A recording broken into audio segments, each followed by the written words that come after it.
Welcome back to another segment of the Brother Pill podcast. Today is episode number 3.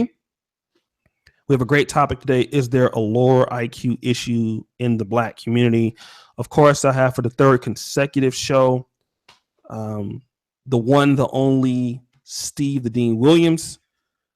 And not a newcomer to the Brother Pill because he's one of the content creators on Black YouTube that's up and coming, but he's a senior writer for the negromanosphere.com and also for the Return of Kings website, none other than Donovan Sharpes. So I want to welcome them to the Brother Pill podcast.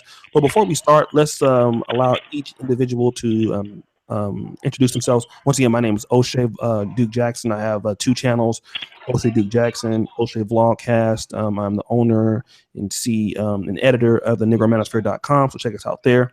And Steve the Dean, go ahead and introduce yourself, buddy. Hey, how y'all doing? I'm Steve the Dean Williams. I'm a dating and sex coach. I'm here to teach you guys how to get all the ass, but hey, and also get some knowledge. Thank you, O'Shea, for having me. All right, cool. And Donovan?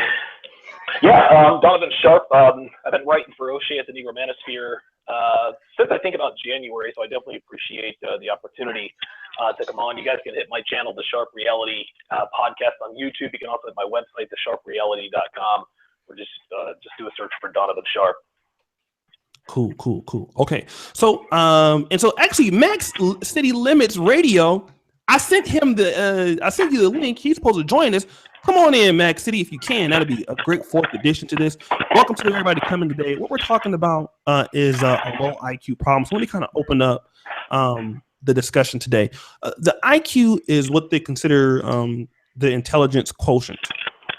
And so, as you know, people, most notably Caucasian people, have come up with this particular formula that in certain areas of what the bell curve as to where a person may lie in a certain percentage of that bell curve, that the intelligent quotient will pretty much negotiate what a person can do as far as mentally, how smart they are, can they understand concepts, are they able to to understand things more clear, how smart or how bright they are. That's what we're talking about with the Black community.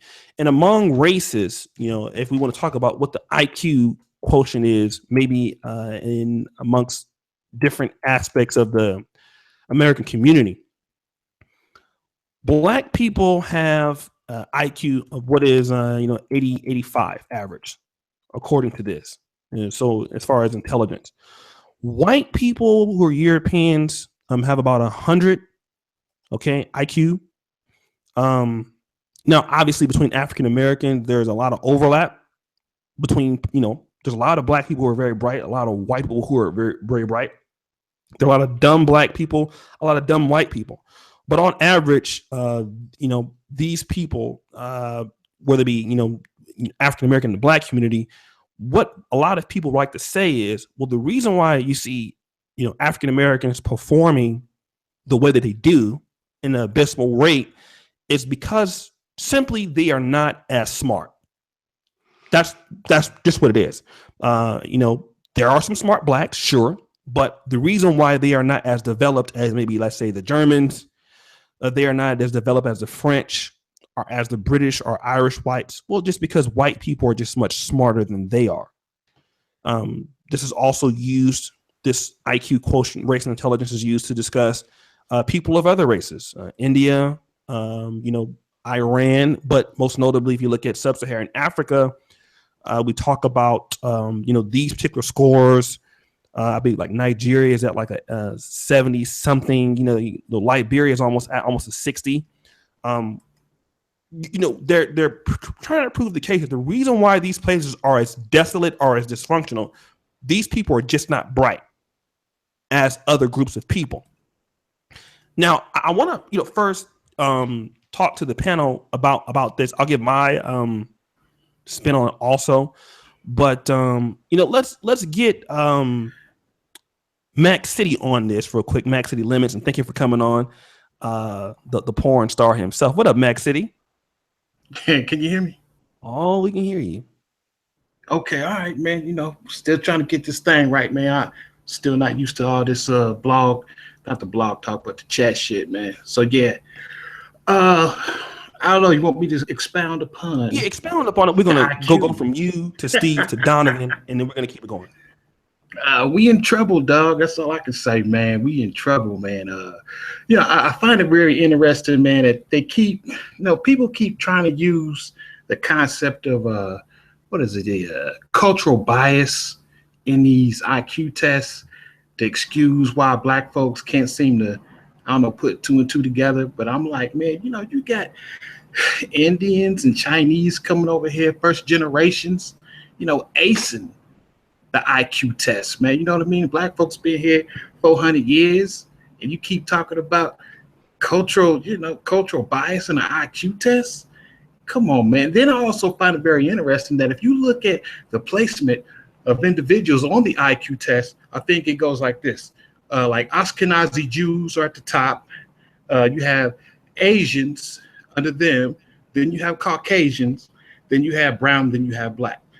Now, when you look at that procession of cultures and races, you can also see that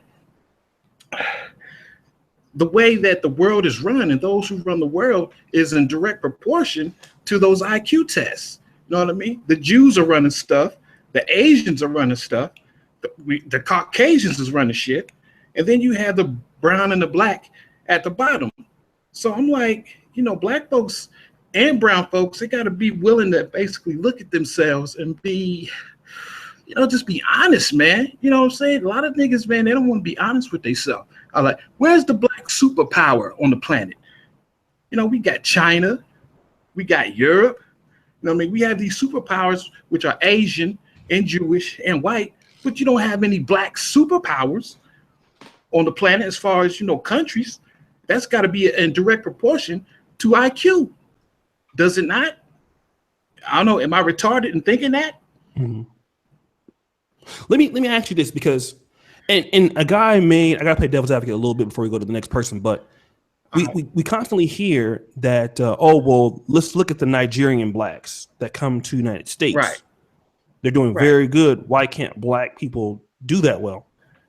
Well, see, and you made the case that a lot of Asians come over here, but let's talk about what types of Asians are coming to the United States, and we have to also keep that in context.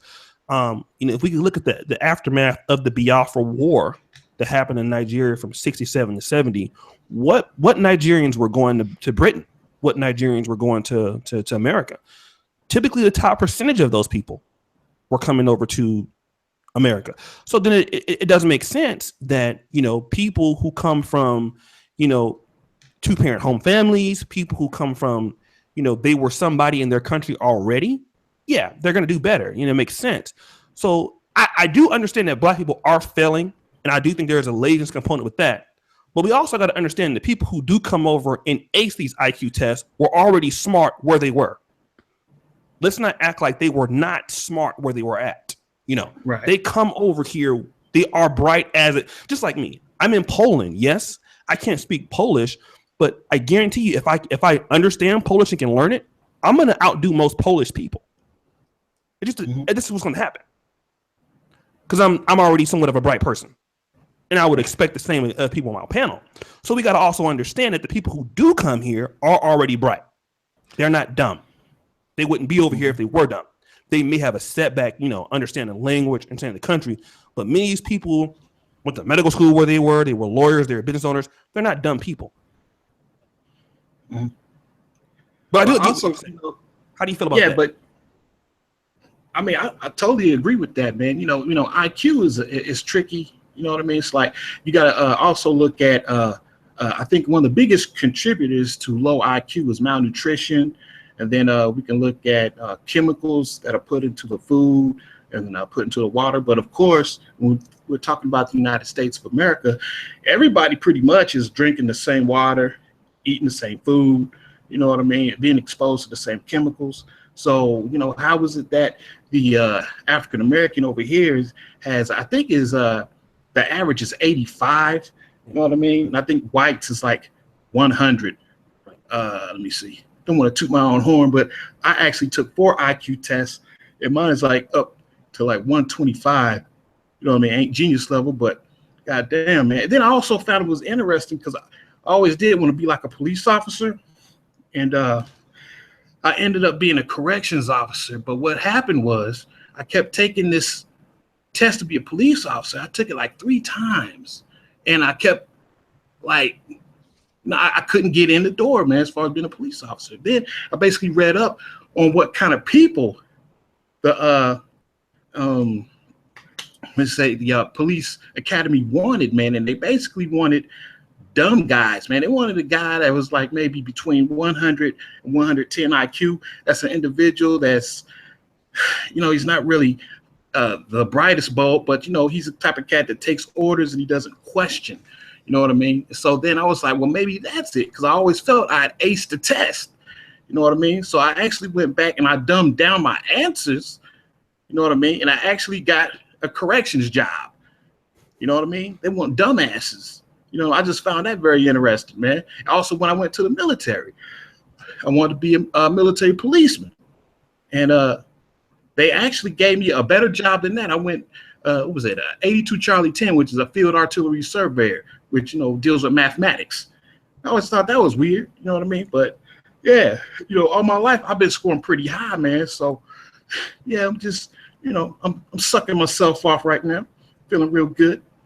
You know what I mean? So I don't know, man. I'm just tripping off people. Don't want to face reality, man, because I'm out here in these streets. I'm fucking with all sorts of people, and I'm like, man, we in trouble, man. It's bad breeding out here. You know, I think that's a big contributor, man. It just is bad, very bad breeding, man. People just breeding with whoever they want to breed with, and they cranking out imbeciles, man. Keep it 100. Let me do this, and a great comment there. I want to talk about, you know, because you said you had to dumb down yourself to get a particular job. So at some point in the on this hangout, I want to talk about, do you have to play stupid to be black for many people? We're not talking about that right now, but that's a good component of this. But let me go to Donovan real quick. Donovan, welcome to the podcast. I'm glad to have you here. You're doing a lot of good work, not only on YouTube, but you're doing a great fucking job addressing, you know, things in the black community that you never would write about in Return of Kings. What's your take, man, about this low IQ thing with black people in the black community? What do you? Oh, by the way, shout out to Amos Coates for the 10-euro super chat. Thank you, brother. But what do you think about that, Donovan, in your opinion? Yeah, I definitely agree wholeheartedly with the bad breeding, and you see it with all races. You go to a trailer park with a bunch of white rednecks. Well, they're all stupid because they're breeding with each other, and a lot of times there's inbreeding going on. You know, like some brother sister type shit. So this happens all over the place. But I would also tell you that the IQ test, I think one of the flaws with the IQ test is that IQ tests don't measure things like cognitive deduction, critical thinking. In other words, things that can't be studied. People who are in school and they do very, very well in school, they've got a 4.0 GPA, they get accepted to Princeton, they're the valedictorian, then they go to Princeton, it's more of the same. A lot of these people who are book smarts, they end up struggling in the real world because they are simply regurgitating what they are forced to learn. At its very core, studying is really nothing more than memorization. So if a person goes to a vocational school and learns how to work on diesel trucks, there's no book test for that. They say, here's an engine block, put it in this 18-wheeler. You either can or you can't. A person who fails a written test isn't necessarily stupid. They failed that particular test. And I think there was also another good point that was made is, you know, I think you said the Jews have the highest IQs. Yeah, of course they do, because they run the testing process. I think one thing that we as blacks can take solace in is that even though we have the lowest IQ overall, at least by this measure of IQ testing or whatever the hell they want to call it, is that we have a genetic advantage, man. We are bigger, faster, stronger than any other race in the world, period. I mean, you look at American professional sports dominated by African Americans. You even look at a sport like baseball that has 8% only 8% of all baseball players are black, yet 4 of the top 6 home run hitters of all time are all African Americans. You got Barry Bonds, Hank Aaron, Willie Mays, Ken Griffey Jr. in a sport that has been dominated by whites for more than a century. My point is that book smarts doesn't equal real world or street smarts. So I think it's a real concern that blacks seem to have the lowest IQ, but I think that there's a flawed line in thinking by using this one measure to say, okay, black people are the least intelligent on the planet and Jewish people are not. Okay. Well, let me. I'm gonna go to Steve, but this is what I want to kind of go into, and I'll let Steve weigh in on a different question, and we'll do this. Let's look at IQ by country. I want to talk about this because we have, if blacks are at an 85 in IQ, right? Let's look at some countries that are very wealthy. Let's look at Kuwait. Kuwait has an IQ of 86. Last time I checked, Kuwait dinar to the United States dollar is 3.31 US dollars to Kuwaiti dinar. So their money is worth three times as much, right? We got to look at a country like Cuba, average 85, argumentatively the best healthcare system in the world, as far as without having modern equipment. Let's look at Iran, average IQ of 84, who is a threat to anybody. Like nobody really wants to fuck with Iran like that. You know, people are afraid of Iran. They're afraid of their military. Morocco, which also has 84, a great military. Pakistan, which will fuck anybody up for the most part in that side of the world. Saudi Arabia, 84. I mean, you know, you have they do have some natural resources, but obviously Venezuela does too. Venezuela is 84, but Venezuela is corrupt as fuck.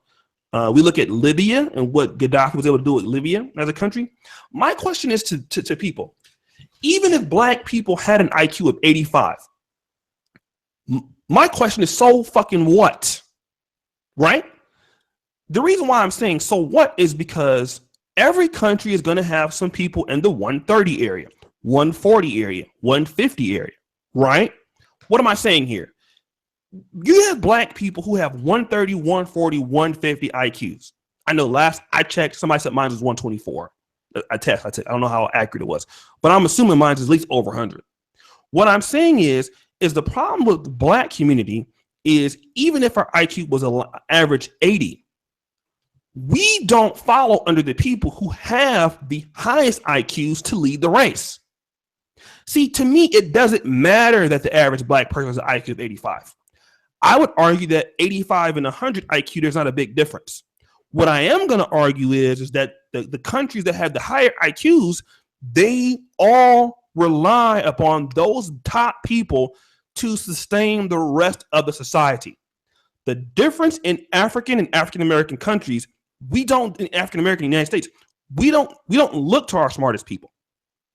The Taiwanese do. The Cubans do.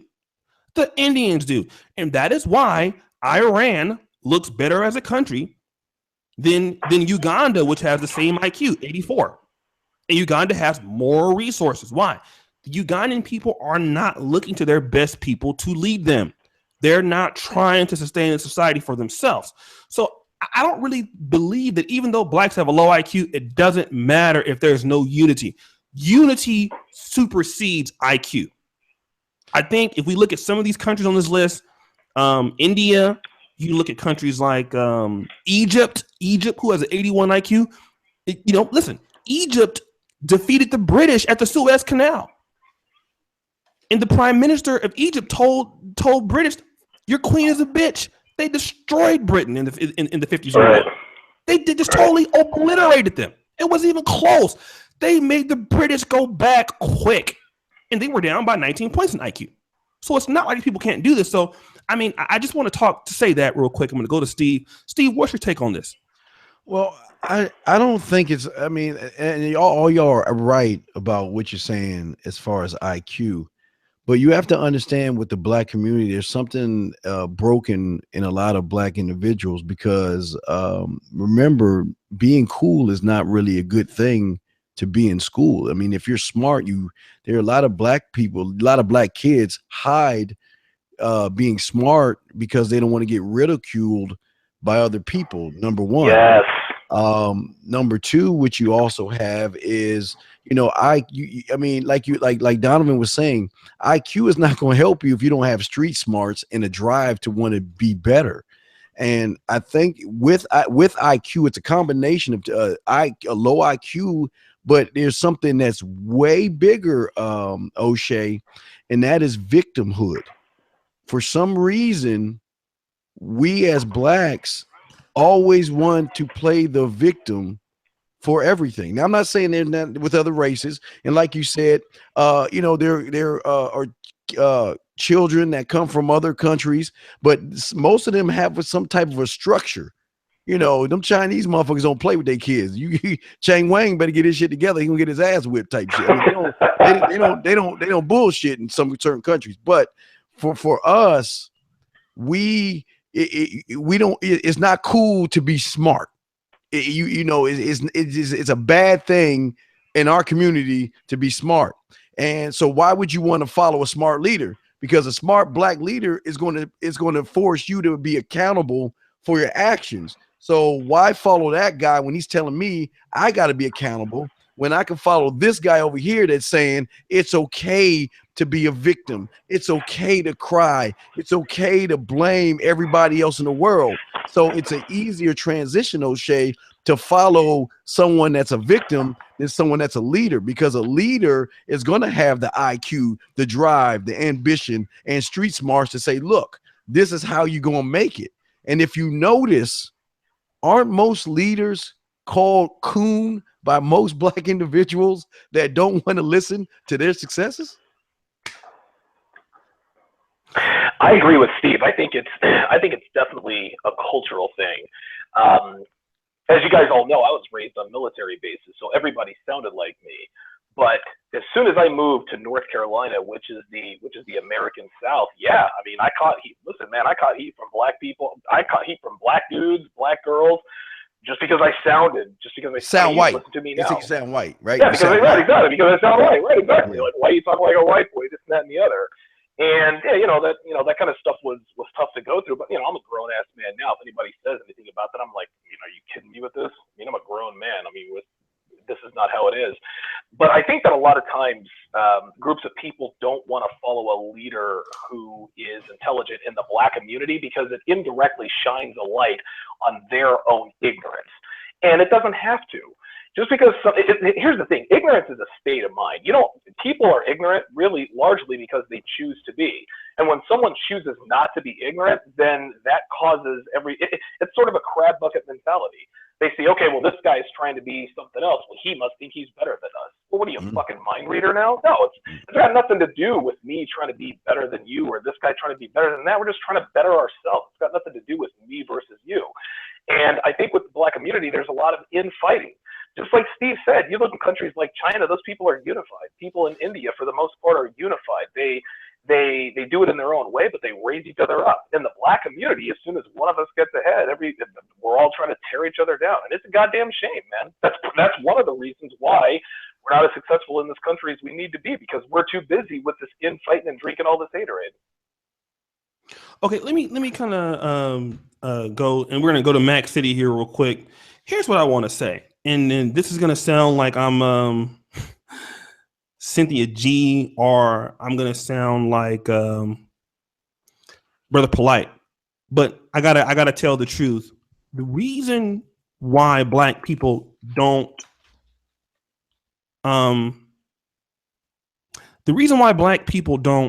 have or respect smart people, let's be honest, white people want it that way.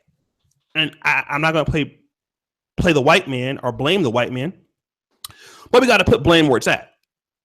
This is why the Negro in slavery, he's trying to learn how to read. And what happens if they find out that your black ass know how to read? What happens to you? What's the outcome of a Negro slave when they find out you can read? Do you know what happens? When they find out that you can read, you will be killed. Don't believe me? Let's talk about the Haitian Revolution from 1792 to 1804. We got to deal with that in particular because that sent a really big threat that, because you had Nat Turners and certain people trying to, with their own slave revolts. But we got to understand when the Haitians beat the French, that sent shockwaves to anybody who had slaves in Jamaica, because the British had slaves in Jamaica. You had other colonies in Trinidad and Tobago, and then you had the American slaves. What was the first thing that Americans did? They started the American Colonization Society, Woodrow Washington, James Monroe. They said, we got to get the best of these niggas out of here. We got to turn the smart blacks against the dumb blacks. That's the only way that we have a chance. These guys, they outnumber us.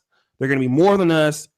If we allow the smartest black people to help them, they are going to be our adversaries. We cannot have, and keep it real, if you were a slave that bought your freedom, people looked up to you. They respected you, right? But we got to understand that, we cannot just blame black people solely for this. We got to understand that the reasons why smart blacks and dumb blacks have always had an issue is because white people have wanted it that way. Because smart people typically build for themselves and they build for others too. So the reason why you see such a disparity in the black community, because what do white people do? They say, okay, we're going to turn you against one another. And you don't believe me? White folks do this all over where there's black people. They go to Nigeria. What do? They settle in the South, bring Christianity there, and then they start a civil war, and they go support the North against the South, which is Muslim. White people have been doing this all over the world. They've been dividing black people up based off of tribes, or off of intelligence. And if you are smart, what do they do, Donovan? Well, think about it. You were never writing for a black website. You get handpicked. No, never. Yeah, well, this guy, he sounds like a white guy. Let's use him to further our cause. And you know what? Let's, in a way, since he's different, we don't want a guy like Donovan in the black community because he's a bright guy. We don't want a guy like Steve. He's a bright guy. No, we're going to use those people for ourselves. So you got to understand that the problem that we're having is just not a Negro problem. This is a problem that's really has a lot to do with what white people do. White people don't want black smart people, and they don't want that. We can't sit there and say that they don't.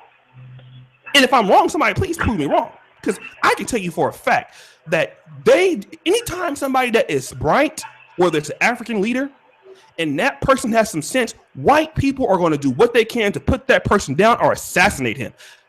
Press 1 if you heard of Thomas Sankara.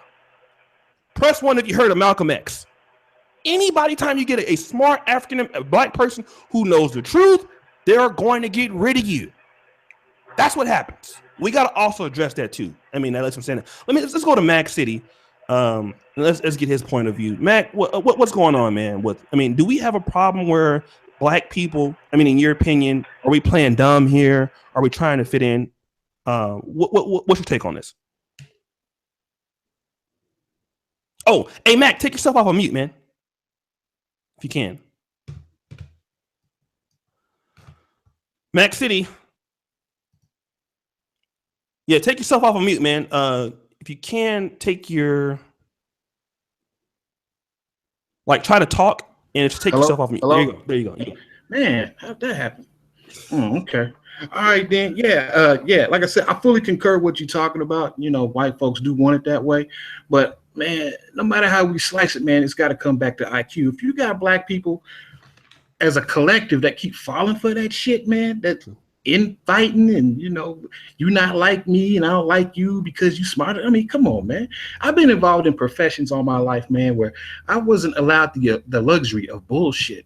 You know what I mean? I'm a Desert Storm veteran. I did 5 months over there in Kuwait, Saudi Arabia, 10 years in prison, the post-max security, man. You got to make snap judgments, man, free of bullshit.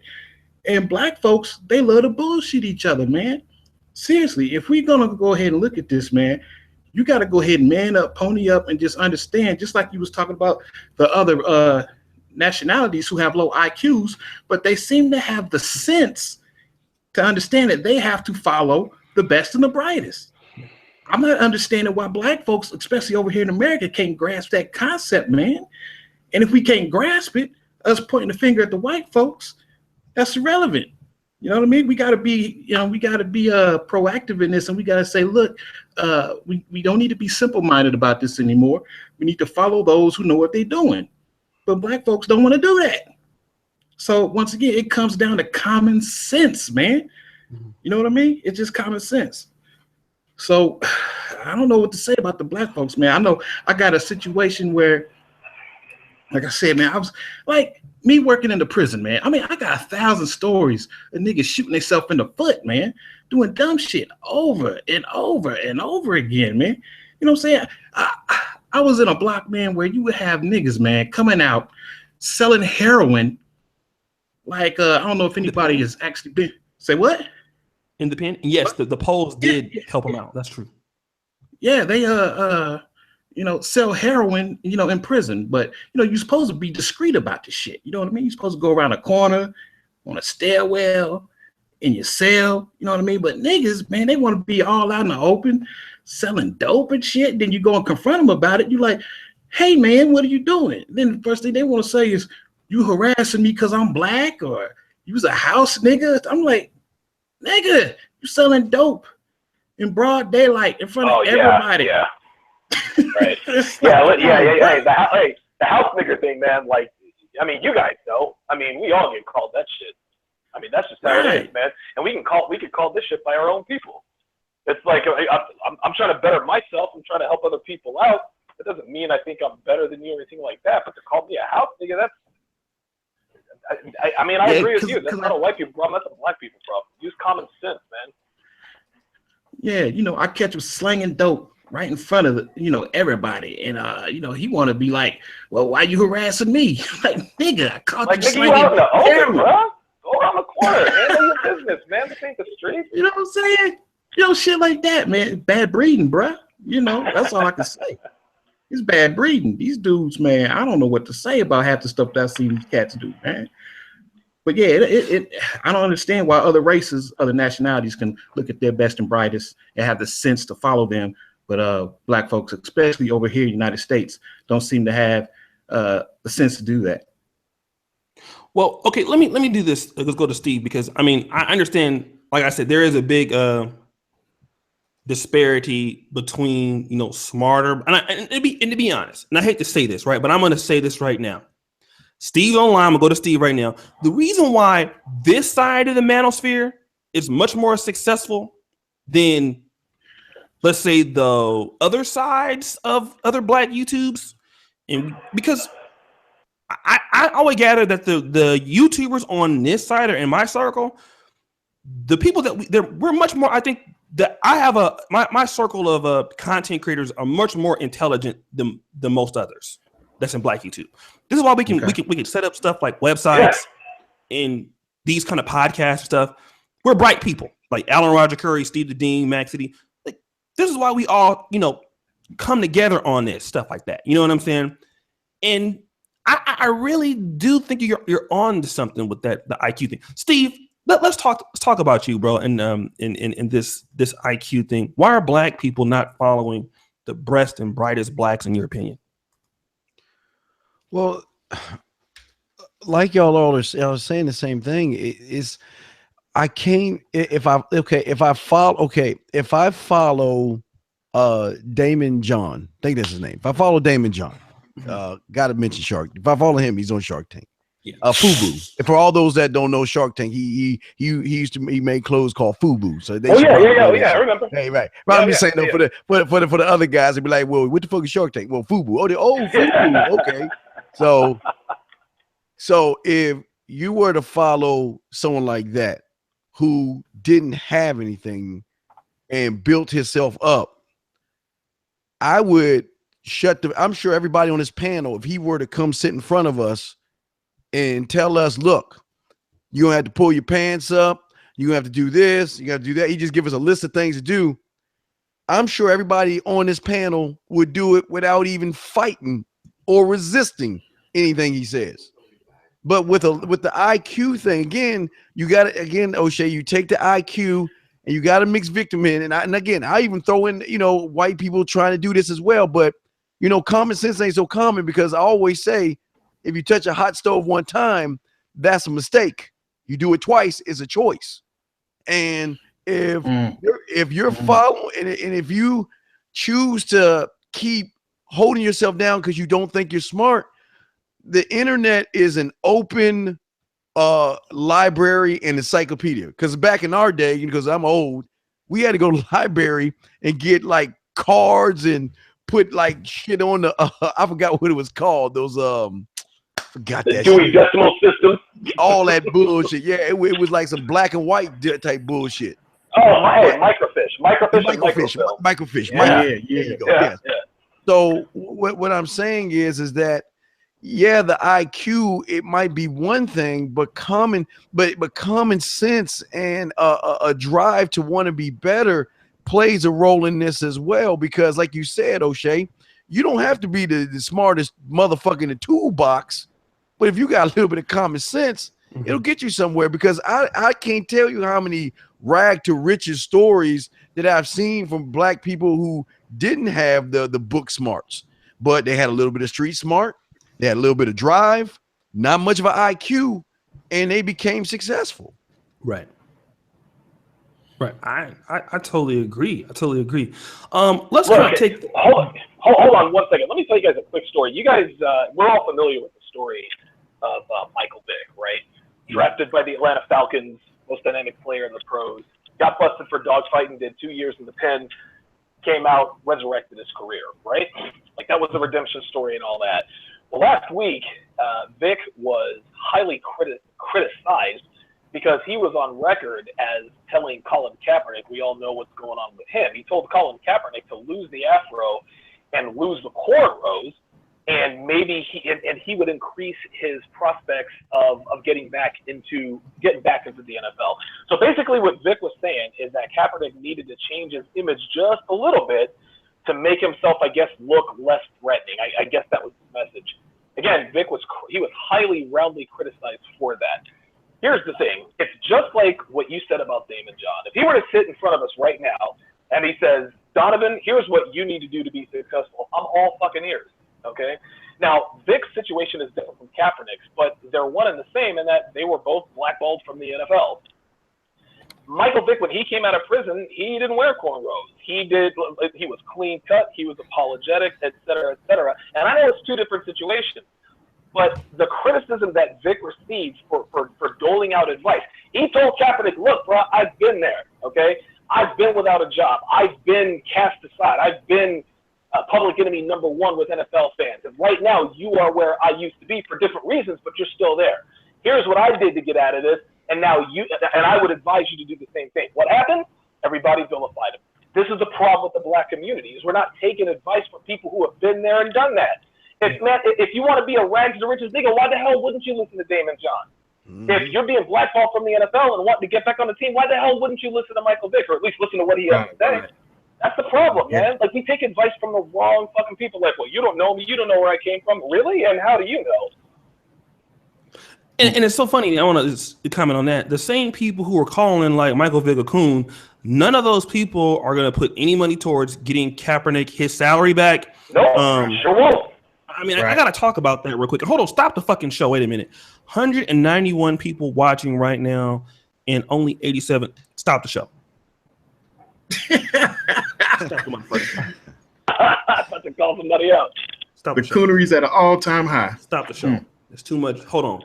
You motherfucking niggas in this goddamn chat, y'all know when y'all come to my channel, what do you? Oh, see, niggas already liking. Stop the show. Oh, here we go. You done already done it.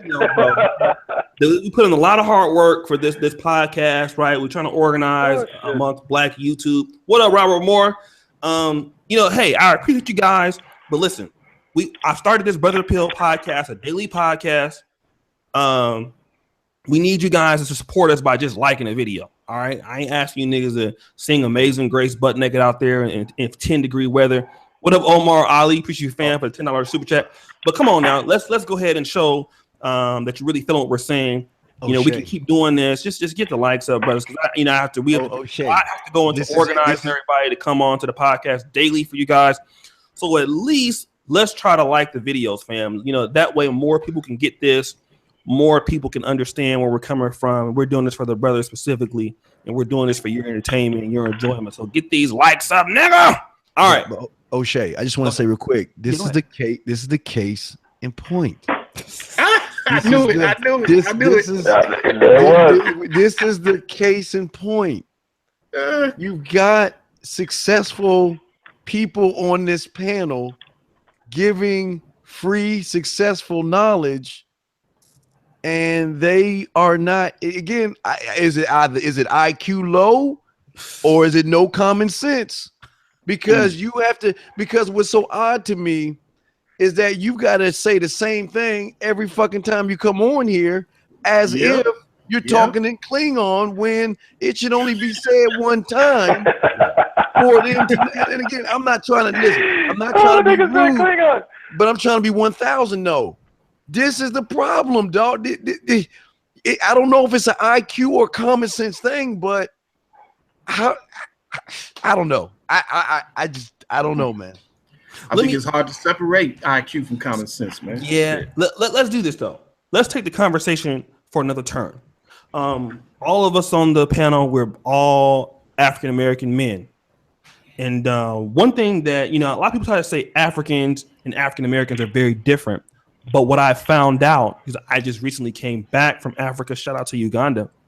What I have noticed is that in both cases, amongst black men, there is a big black men and black people have a big man complex. And I want to talk about this video I did the other day, which was called How to Sell to the Negro.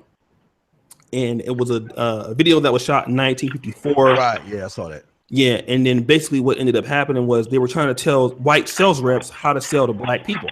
And one thing that you have to do to sell to black people is understand that they don't get a lot of recognition. So black people are always looking for recognition. These other races, they don't look for recognition as an individual. Like I'm in Poland. Poland is more about the society. It's not about the individual. You don't see people individually trying to impress other people. You see the society trying to unite all the time. Same thing in Ukraine. But when it comes to the Negro, especially for black men, there's always one person trying to outdo another. Like even on black YouTube, there are always YouTubers who are trying to make themselves appear more bright than other YouTubers. They're trying to appear more intelligent than other YouTubers, as if they have more to offer than other YouTubers. I've seen since I've been on YouTube. This sort of attitude is very, very, very, very, and a lot of black people are very hard to work with. Is it the fact that we don't have a lot of recognition and there's so much fight for the top? Is this also a low IQ issue too? Shout out to Rodney in Full Circle, and we'll start back with Anthony Brian Logan. Stop the show. You had to get on this, man. So listen, before we let Steve get on this, because Anthony Brian Logan, he be in here in and out, and he has to get on this one. So this is my last person I bring on, because it'll be 5. So Anthony, I just got banned off of my main Facebook page. So what you need to do is you need to accept my new Facebook page. I'll send you on Facebook, and I'm gonna send you the link. Just look in your inbox, and you can just join the show. But what's going on with that, Steve? Do you think that that's also a representation of low IQ?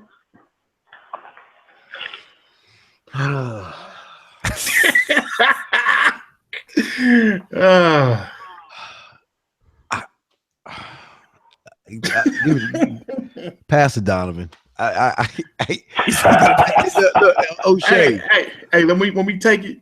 Yeah, go ahead, take it, Matt. Take the wheel, because go ahead, take the wheel. Go take the wheel. Okay, well let me just talk about the whole low IQ thing, right? The biggest indicator of low IQ, I think we've heard this phrase before. The very definition of insanity is doing stuff, the same, Yes, and they look for different Yeah, results. do the same thing looking over for and a over. different result. Yeah, and that's big with Black folks, man. That's just crazy, man. How we keep falling for the same tricks over and over and over and over again. It's just, just like the Cosby thing, man. It was like, we all know the blueprint, basically destroy a Black man, destroy a man, period, but especially a Black man. You use women, and you especially use white women. You know what I mean? But, Black folks piled on this right from the jump.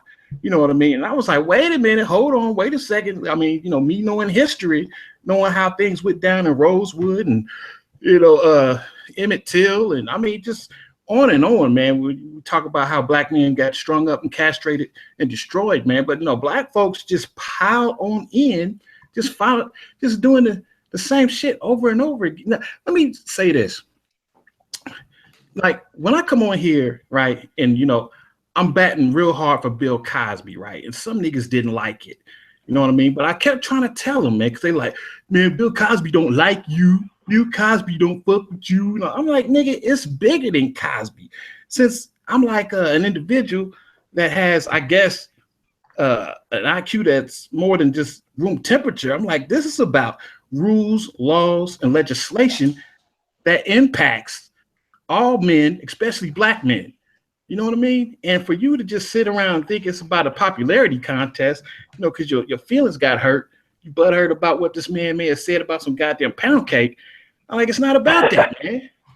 It's about him getting railroaded and fucked over in the courts.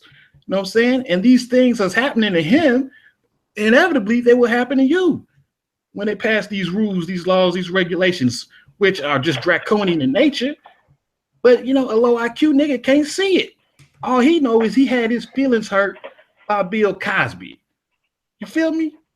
So it's like the same shit over and over with these niggas, man. I'm like, man, read a history book, motherfucker. Shit, for real. That's all I got to say about that. I think it's definitely an IQ thing, and it's simple. Smart people know that they have to work together to be successful. Stupid people. Say it again. Smart people are smart enough to understand that they have to work together to be successful. Mm-hmm. No man is an island. Stupid people, and this is Black, white, Indian, Mexican, whatever, stupid people think that they can do it all by themselves. That's the difference between someone with a high IQ and a low IQ. High IQ people know that they need other high IQ people to be successful, and low IQ people think they can do it on their own. So are you saying Black single mothers are pretty stupid? Oh, shit. Yeah, that's exactly what I said. Actually. Yeah. Absolutely. Honestly, think about it like this. It's funny. Like I like how you threw that Molotov cocktail in there. So let me riff on that a little bit. Can you listen? Just think about this for a second. Can you imagine a business that is start and run by nothing but Black single mothers? It would be an abject disaster. It'd be a fucking disaster. Yeah, it's called the Black Church. Oh, man. Oh, my goodness. Listen, there it is. Listen, man, Steve's getting indigested at the thought of it. That's the difference, though. Stupid people think they can do it all on their own. Smart people know that they can. That's the difference. It's definitely an IQ thing. Yeah, but I definitely agree. Oh, let me also shout out to Hermes True Masgustas. It will be interesting to see the differences in IQ between those coming from single parent families and those coming from two parent families. We'll talk about that definitely. Shout out to you. Shout out to Cupcake Gratitude with the $12 super chat, and then JLJ504 HD Intellectual. Let me say you this, you guys. When you guys donate to the channel like this, I really appreciate you. Thanks, Armor Ali. Okay, Kiri, I'm gonna email you. So you know what I want to say is I believe in the brothers. Everybody who supports me, and I have two brothers here on the panel, Steve. Even though Steve don't like taking no money from me, but Steve and Donovan, they benefit off of you supporting our, my channels, supporting the Patreon. We're able to produce content not only just on YouTube but off of YouTube. So thank you for supporting Thinking Black Men, as Kiri would say, are intelligent, because we're trying to actually, we don't just sit on here and just talk about these things. We're actually trying to do these things. So I appreciate everybody who's been supporting us as we are doing the Negro Manosphere, The website's getting really big because of you brothers. So thank you so much for the support. Let's keep liking the video.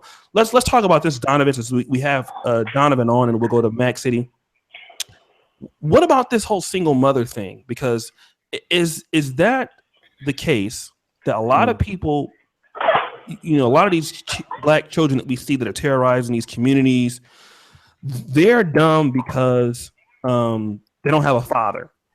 So, in other words, single mothers raise dumber kids, and as a result, we have a dumber community. Mm-hmm. Yeah, listen, I agree 100%. Listen, I agree 100%, man. There's no doubt about it. Listen, I'm not a psychologist. I'm not some sort of a scholar on intelligence or anything like that. But men are smarter than women. That's just all there is to it. And when you have a single, we are. And when you have a single parent household, okay, and the single parent is the mother, you are going to raise dumber kids. It's basic math. If you are raised by dumb people, you, by definition, are going to be dumb. May I interject? Sure, please. Yeah, well, like I said, I come from the school of hard knocks, man, and it's like everything that I've learned, as far as females and IQ and children, man, it's like, I did foster care for like 8 years. I adopted for 8 years. I mentored, of course, worked in the prison for 10 years. And when I was supervising inmates, I could always tell who had a daddy in their life. You know what I mean? I could always tell if they was raised by a single mama or they had, a core family structure, man. Basically, you got a lot of cats, man, that's raised by their mama. Like I say, they real whiny, they're real bitchy. And like I said, I always deem them less intelligent. You know what I mean? These was the motherfuckers that's in my face crying and bitching about everything. And then we look at the females I was working up in the prison. Oh my God, man. When we look at, like say, black women that went to work up in the prison, man. And like I said, I worked there 10 years. You had white women, you had black women. I think I can count maybe 3 white women that got in trouble for screwing inmates. Now, in that 10-year span, bruh, I'm trying to tell you, the sisters that went up in there, I don't know if it's IQ. I don't know if it's the testosterone. These bitches is off the hook, man. It's like they was fucking anything that moved in there, and I would always tell these broads, I'm like, look, there's plenty of dick on the street. You don't have to fuck these cats, man. But, I was looked at as a cat and saber hoe, you know what I'm saying? Both of us like, man, leave these bitches alone. The inmate used to tell me, quit fucking around, man, quit doing that shit. I'm like, all right, man, okay. Shit, them females, man, they got walked out. They got all sorts of disciplinaries. They got fired because they was always trying to grab on some dick, man. It was just, I would say about 75% of females, black females that worked up in there, they got knocked for, like say, having sex with inmates and convicts, man. So I don't know, what do you equate that with? Is that IQ? Is that some stupid shit? You got a good job. Mm-hmm. Shit, you gonna fuck it over for, some convict dick bitch? Really? Yeah, listen, I'll answer that question for you. Yeah, that's some dumb shit. That's some low IQ shit. There's no other way to explain it. Man, like I said, I didn't see a lot of white women doing that. There was some, but not to the degree that the sisters were doing it. Yeah, and you know what I'm saying? And you always hear about it every month you'll hear some black chick fuck some dude, and one nigga got like four bitches pregnant. But welcome to the brother. Go ahead, Maxie, I'm sorry. No, go ahead. Welcome to the Brother Pill podcast. I mean, this is our third official Brother Pill podcast. We'll be coming out with the Brother Pill article written by Donovan Sharpes. So it's a new concept to separate brothers from the red pill. But this is a new thing. But he's no stranger to this channel. Anthony Brian Logan might as well get a fucking mattress and just move in over here. I can't get no like pre-scheduled shit with him, but he'll just come through and he'll just hop on. He like that kind of dude. You know what? I ain't gonna commit to it, but I'm gonna come through. So welcome in Anthony Brian Logan, the Mr. 100 million subscriber count. Glad you're here over here in the hood, bro. We're glad to have you. Always a pleasure. Glad to be here, man. Let me do this. Let me get this. I got it on Mack City right now. Let me see what the hell. Let me get this shit off me. How the fuck is wrong? Wait. Okay, hold on a second. Oh, Okay, can you see yourself now? Oh no, it's on Steve, huh? How did I take this shit off? Oh, click off twice. All right. So ABL, yeah. do we have no, we're talking about low IQ in black communities. I know what you're probably gonna say is gonna be controversial. Controversial. And shout out to Kiriaki Jones, he's joined this too. But what do you think about this low IQ black people? Is there a correlation, do you think, that holds any truth? I mean, if you see the numbers, it does. I mean, the numbers don't lie. Like on average, we have a lower IQ than all the other races. That's just what it is. I mean, now the question is, why is it that way? Is it because of genetics? Is it because of nurture? Is it because of a lot of different things, single parent households? What is it?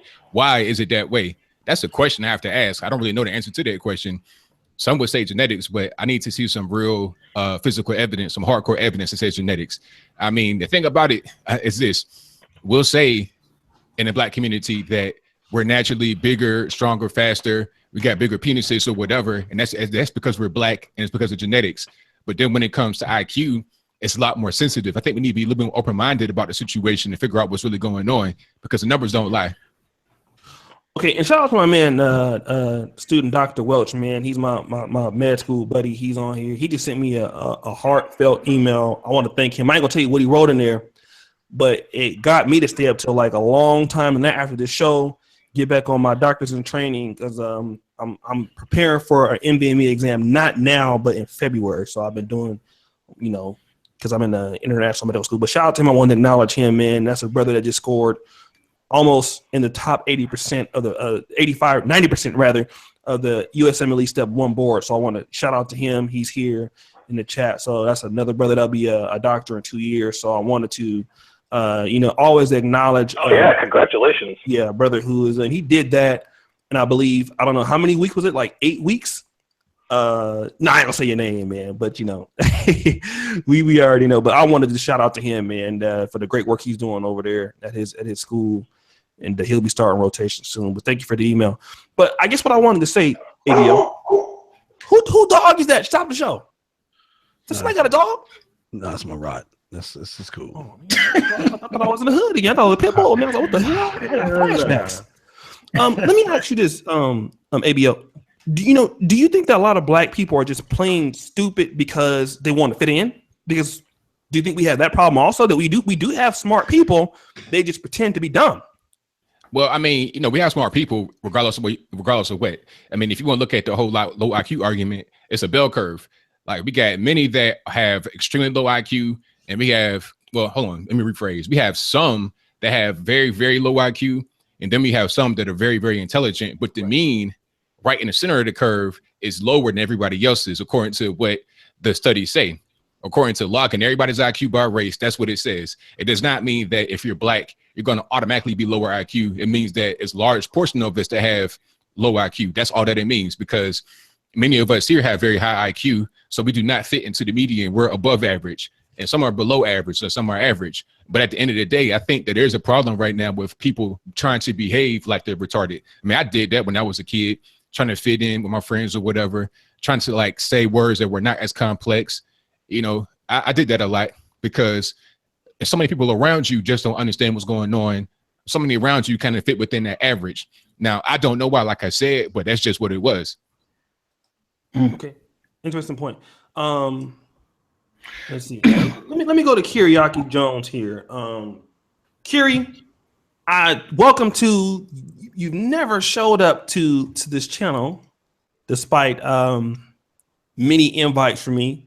So you are with the SYBSM brothers over, and that's a big part of the manosphere. So shout out to you guys. Welcome, man. We're glad to have you on the Brother Pill. Playa. What up, Pastor? What up, everybody? Let me ask you this, man. You did somebody drop off, or Donovan dropped off? Okay, maybe he'll come back. Let me ask you this, Kiri. What are we missing about IQ? I know you had some things in the chat earlier. You were saying that maybe was invalid or incorrect, but what is it you wanted to say? Because I've done a lot of research on this very topic. So if you look at the results of these tests, yes, you'll see that Black folks tend to be on the lower level of the scale, but you have to really dig in and ask a few questions such as, how are they constructing these tests? Who are they testing? So for example, I don't know about the brothers on the panel, but I consider myself to be, somewhat intelligent, but never was I asked to take an IQ test. So one has to ask yourself, who exactly, what populations are they asking to take these tests in the first place? For example, there was a famous study that compared Japanese IQs to American IQs. But when you looked at the actual people they sampled, they were surveying Japanese adults versus American teenagers. So you have to have an apples to apples comparison when you do these kind of tests. So I find a lot of that is kind of suspect. You have to dig in and look at who are they testing. Okay. Well, and shout out to the Grinch God and Idris Singleton for the super chat. I appreciate you, brothers. Thank you so much. Let me ask you this, Kiri. Then, if we want to say, okay, well, let's throw out who are they testing. We can look at Black people in any parts of the world, and they are not. I just came back from Uganda, for example. Uganda, which probably has more natural resources than Poland, it looks like a 6-year-old designed that city. I mean, it's so much fucking traffic there. It really is a country that it's a piece of. I mean, when you look at it, the infrastructure is it's a piece of shit. And many African countries are like that. Many Black neighborhoods are like that. When you just look at at Black people as a whole in all over the world, can we say that in comparison to Poland and these other white countries that, even white countries that are not even in the EU, places like Belarus, Russia, why are those countries with less resources doing better than most Black countries with more resources? I mean, is that an IQ issue or? That's a good question because you can't talk about, because some people would say to that question, some would say, oh, it's because whites, they invaded Africa and stuff like that, but not everywhere was in Africa. You're talking about Belarus, Ukraine, the Baltic states, Lithuania and stuff like that. They weren't in Africa trying to colonize. That was Germany, Belgium, France, etc., UK. That was those countries. So that excuse can't be made. And what about China? China was not in Africa up until recently, but I digress.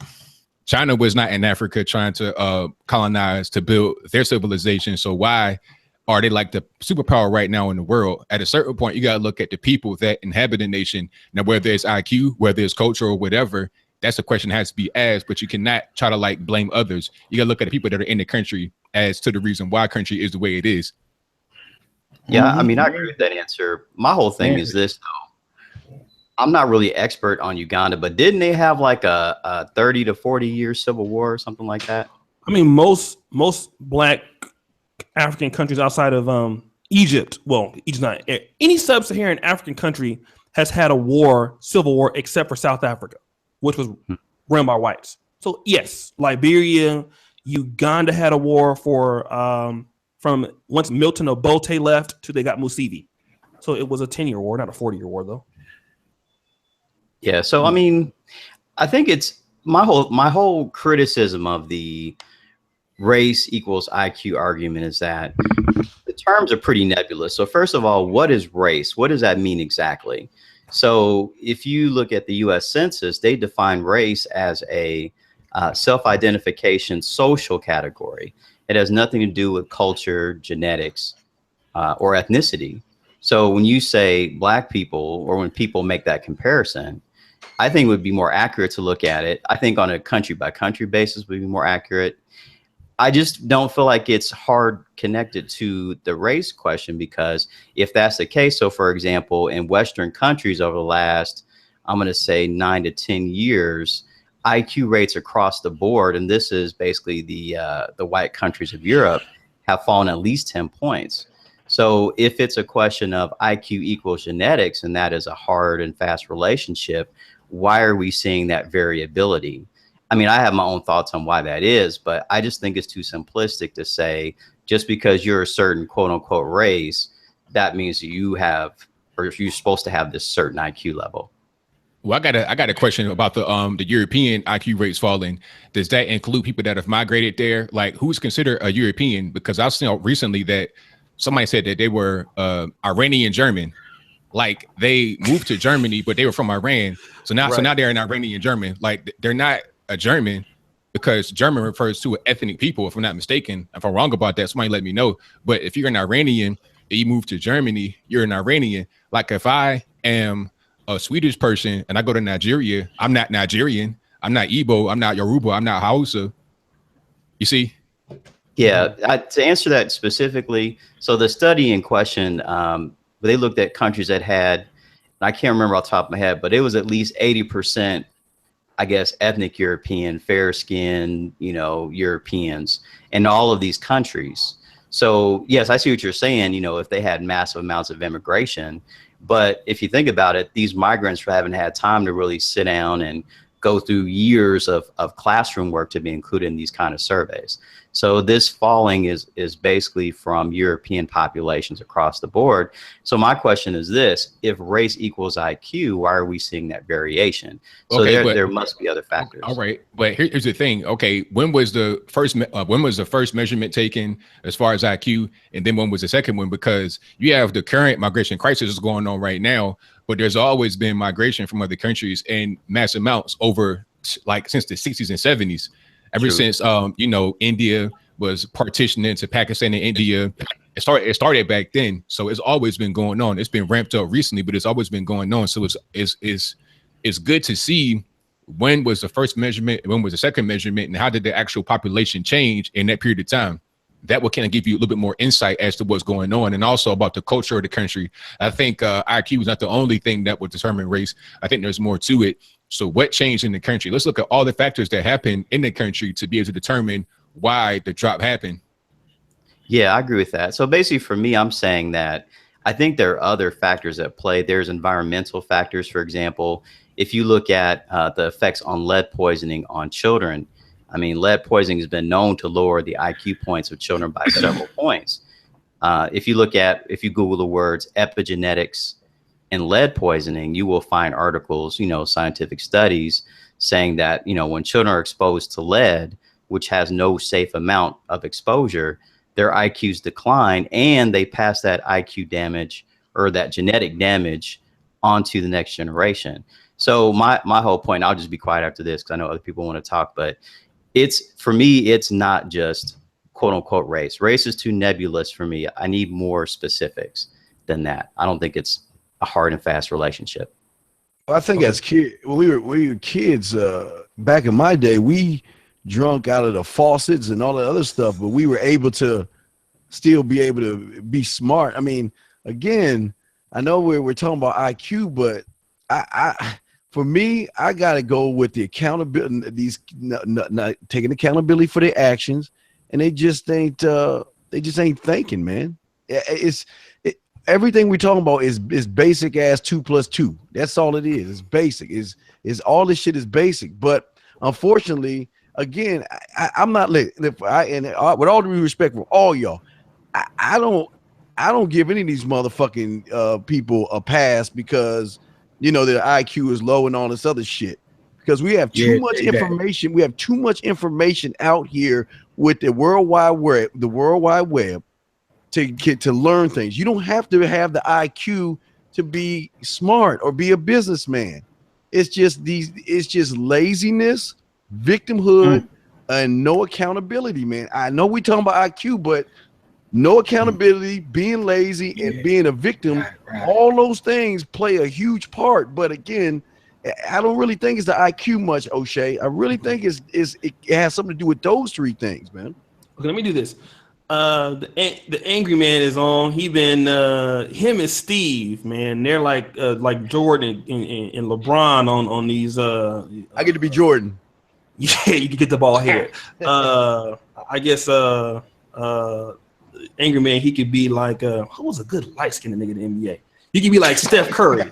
Like Steph without the cigarette. Yeah. But so I want to welcome him because he's both of them have been just killing it on these damn. I mean, I haven't even had much to say. Shit, I've been over here just instigating. But let me do this. Shout out to my man Xanatos Clutch because he wanted to join in today. He's been on my hangouts before. We've had some good ones, just one-on-one. What's up, Clutch? I know you wanted to weigh in. How you doing today, bro? Hey, nothing much, man. Hey, thanks for having me on the show. I want to shout out all you guys here doing some good work. That's why SBM and Manosphere, keep it up. This is the kind of stuff that we need, quite frankly, in order to, one, prove the world that not all blacks have a low IQ. But yeah, I'm doing good, man. Okay, what do you, and welcome, man. You know, like I'm glad that you joined in with us because I think we're all kind of like-minded on this, with just several variations on the approach. But do we have an IQ problem in the black community? I know you're from DC, which has a lot of high IQs and a lot of niggas. It's like, oh shit. So what do you think, man? What's going on here? So coming from DC, as I said, it has some of the smartest blacks in the country, or at the very least, some of the wealthiest blacks in the country. And in the case of DC and Prince George's County itself, and even some of the other counties out, quite frankly, the IQ isn't as much of a problem as the culture is. The culture itself, particularly the, I hate to say this, the niggified culture that we're in, that represents the majority of the black community, has become the standard. And quite frankly, niggas have outbred blacks to the point in which we have middle income blacks, especially those in, say, like Outer Beltway, PG County, Charles County, and so forth, up Northwest DC, who still, for some reason, have a need to identify with the lower IQ blacks to the point in which they'll either push aside those particularly younger blacks with a higher IQ, or at the very least, they'll pander to the lower sect of blacks, lower sect of Negroes, I should say. And quite frankly, it's just fucked up to the point in which you alienate and you give, some people say the opposition, some people say white supremacy or whatever, you give other groups of people valuable assets, valuable capital that they could use in order to fuel their agenda at best and go against you at worst. And with my experiences and growing up in the DC area, even though I was raised around intelligent black people or black people who earned a lot of money, they still felt as if they needed to pander to the worst common denominator to the point in which, I felt isolated. And just a quick example, even though I lived in PG County for a majority of my childhood, a majority of my working days, particularly when I was like legal to work or 16 and up, it was either in Montgomery County, Maryland, or Fairfax County, Virginia. Mm-hmm. And especially when I was in Fairfax, I met a lot of people, particularly whites, Hispanics, Asians, who I guess you can say they were whitewashed, even the minorities, and even some of the blacks who lived out in Fairfax, to the point in which I ended up hanging out with them and socializing with them much more than people I went to school with and lived around. So that's just one example I could use to say that this isn't an IQ issue. This is a cultural issue. Mm-hmm. Okay. That's a good point you made there, for sure. Great point. Let's do this because the man of the hour, he's arrived, man, and he's been just done. Him and Steve, my God, bro. Like the first two Brother Pill podcasts, these niggas had, they had it dominating, fam. They actually are the reasons why when they saw the show go up today, I'm pretty much sure 50% of people came to hear Steve, 50% came to hear Angryman. So I want to welcome him to the podcast. The Brother Pill, his third appearance in a row. What's good? Big up. Welcome. Now, do we have 241 viewers live now? Just to go show how good all of y'all are. This is my secondary channel. I don't even have 10 grand subs, but all you all stars in here, shit, man. I'm feeling like I'm a coach of the NBA All Star team, man. I'm an Eastern Conference coach, man. But let me ask you this. Angryman. Do we have a low IQ in the black community, or is that white supremacy talking point? I mean, what's your take on the IQ thing, the intelligence thing, and then we're gonna go to Mack City. We have a low opportunity problem. We have individuals who have low IQs. We have a lot of individuals who have high IQs. It's based on this. Everything about the human being our physiology, the way we're made up, is based on what we use. So what you don't use, you lose. Okay? So when you're in an environment that does not, what's the word for it? It's not conducive. It doesn't it's not conducive to thought. You understand? You're not exercising your brain. You feel what I'm saying? So when you're not exercising your brain, you know, you're gonna seem like a low IQ individual. Like you look at somebody like Nas, who is considered one of our best lyricists. The way he put certain words together is just awesome. And now he's a businessman, you know, all of these different things. He said when he was in school, they thought he had a learning disability. Mm-hmm. They thought he wasn't intelligent. It was just the simple fact that he was not in an environment that was conducive for him to grow. So once he found something that he was interested in and found something that he liked, then all of a sudden you see you got his neurons firing.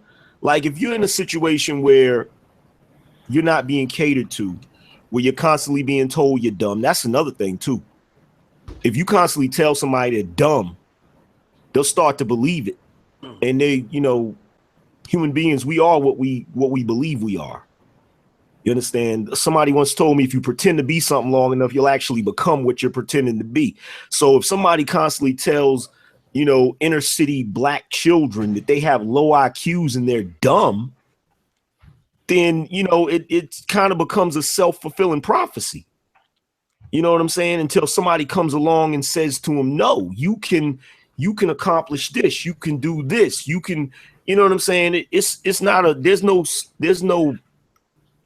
nobody is predetermined to be stupid. That it doesn't work that way. Nobody's predetermined to have a low IQ based on their race, based on their ethnic background. They're not predetermined unless you have a learning disability. And even then, it's certain things you can overcome. So no, like I don't believe in that. I don't believe that somebody has a low IQ just because they're black. Okay, well, let's talk about this because one thing that we do here, and I'll start with you, then we'll go back to Mack City.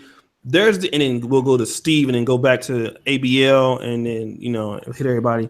There's a stigma that okay, well, black people, you might not be dumb, but you damn sure lazy.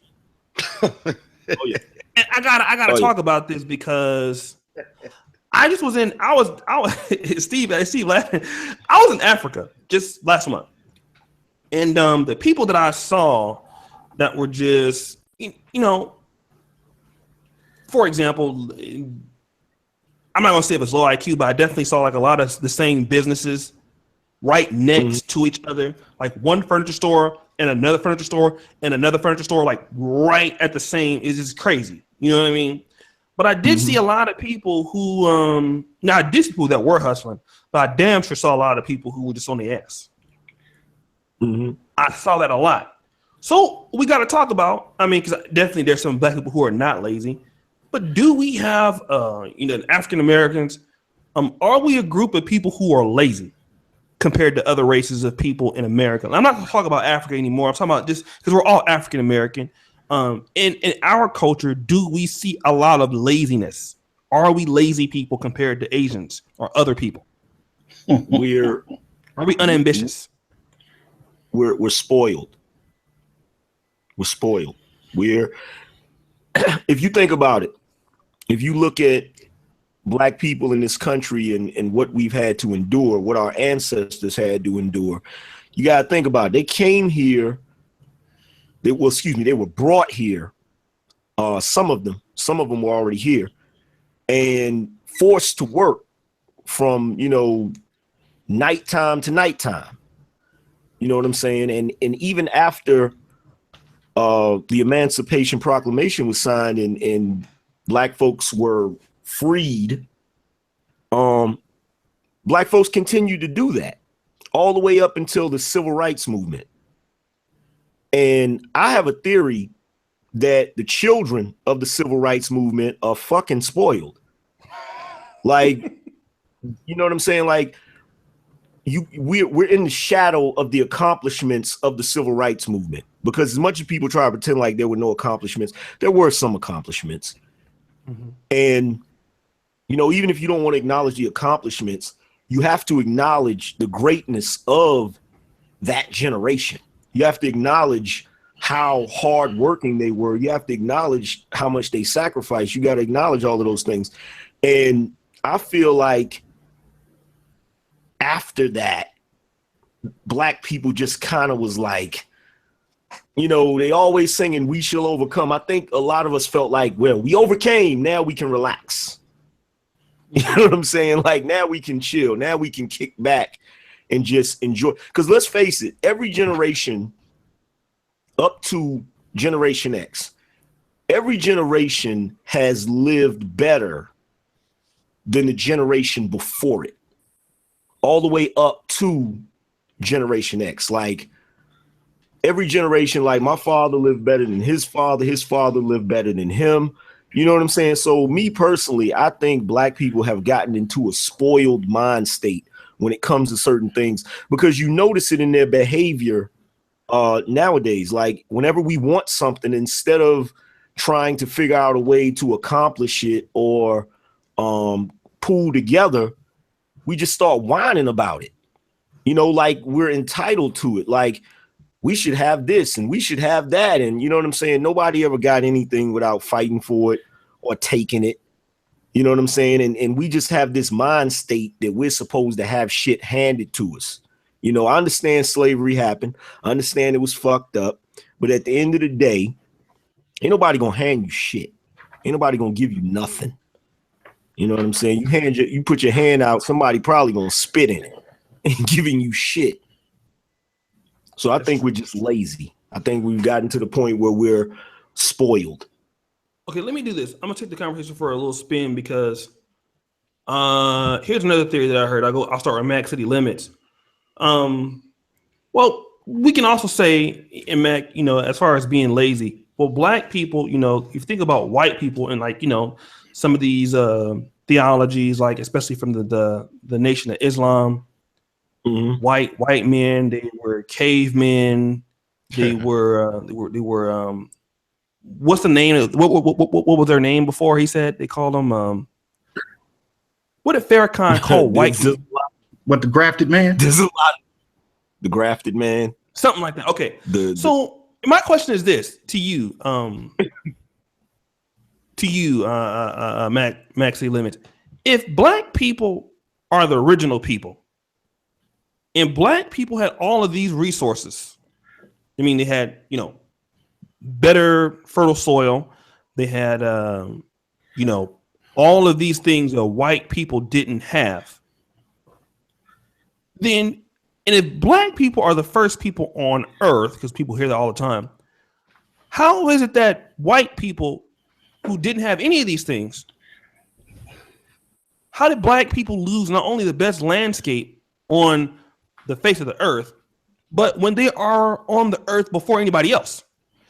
Damn, why you ain't asking? Well, I want to answer that question. The theory goes like this. This is what I heard, man. They say that, you know, the Caucasian lived in an environment where he basically had to be a little bit more innovative. You know what I mean? Coming from a more dry, more cold climate where there wasn't any vegetation growing, and he had to basically, you know, hunt, and there was a lot of fierce competition to actually survive from the region in which he came from. Then on the reverse of that, they say that the Black man came from a environment where it was a land of plenty. There wasn't a lot of fighting for a lot of natural resources. And I think when that happened, I think that the Caucasian, like I said, this is the theory, the Caucasian's brains grew to a situation where it had to become more innovative. It had to be more creative, versus the Black man's mind didn't necessarily have to do that, because he had all of his wants and needs basically taken care of in that environment in which he lived in, because he so-called, quote unquote, had it easy. You understand what I'm saying? That's the prevailing theory behind that. I'd like to jump in on that too. Okay, hold on a second. If I may. Let me, Steve getting ready to leave here. So Steve, before you leave, let me Steve make his point real quick because he has to go take him out for dinner. So we'll do that. Go ahead, Steve. Yeah, I just want to go on with the thing you lazy, and I want to say this: providing content, a freelance programmer, ebooks, educational videos, daycare services, dog walking, flipping domains, data entry, network marketing. There's so many things that a lot of us can do, but unfortunately, and again, I think you got it wrong. See, it's not the blacks that are lazy because we are all black men on this panel, so we're not lazy.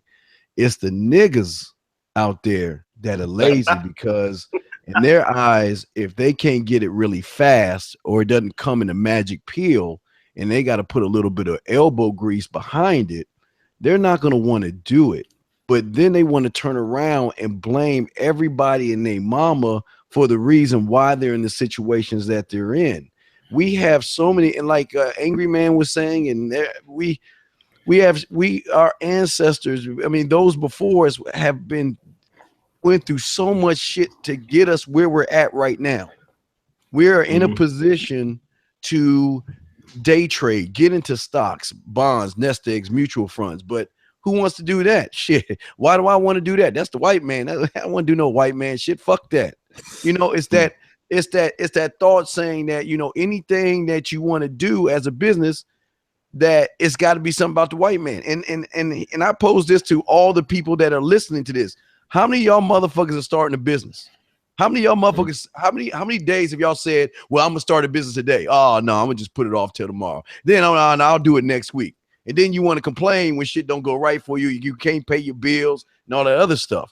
See, I think a lot of people don't understand, O'Shea, and this is, I don't want to scare you guys, but when you run a business, there is no days off. There's no such thing as sleep. Right. You are working 25 hours a day, 8 days a week, and even on Sunday. And that's why black men prosper, because they know what it takes. Takes time from your family, takes time from a lot of things that you want to do, because that's the drive of having the business. It's not just going on and just saying, okay, you know what? I just want to create a business. I'm going to do it. And boom, the money's just going to come. No, it's grinding, it's marketing, it's networking, it's meeting people, shaking hands, it's getting rejected, it's getting knocked on your ass. It's several things. But again, black men who have the drive understand that. That's what we have on this panel. But we have the majority of lazy ass niggas that don't want to do it. Now I'm just being 1,000. They don't want it. They don't want it. They don't want what we want. Last thing I want to say, they would rather stand in line for a $5 pair of Nikes than go put some take that money, invest it in Nike, get some stock in Nike, and try to get a return on their investment. They don't want to do that because, again, that's the white man, and unfortunately, that's part of it. It goes with white supremacy. I'm not trying to throw that out, but all these things, again, and it goes back full circle real quick, O'Shea, what I said before.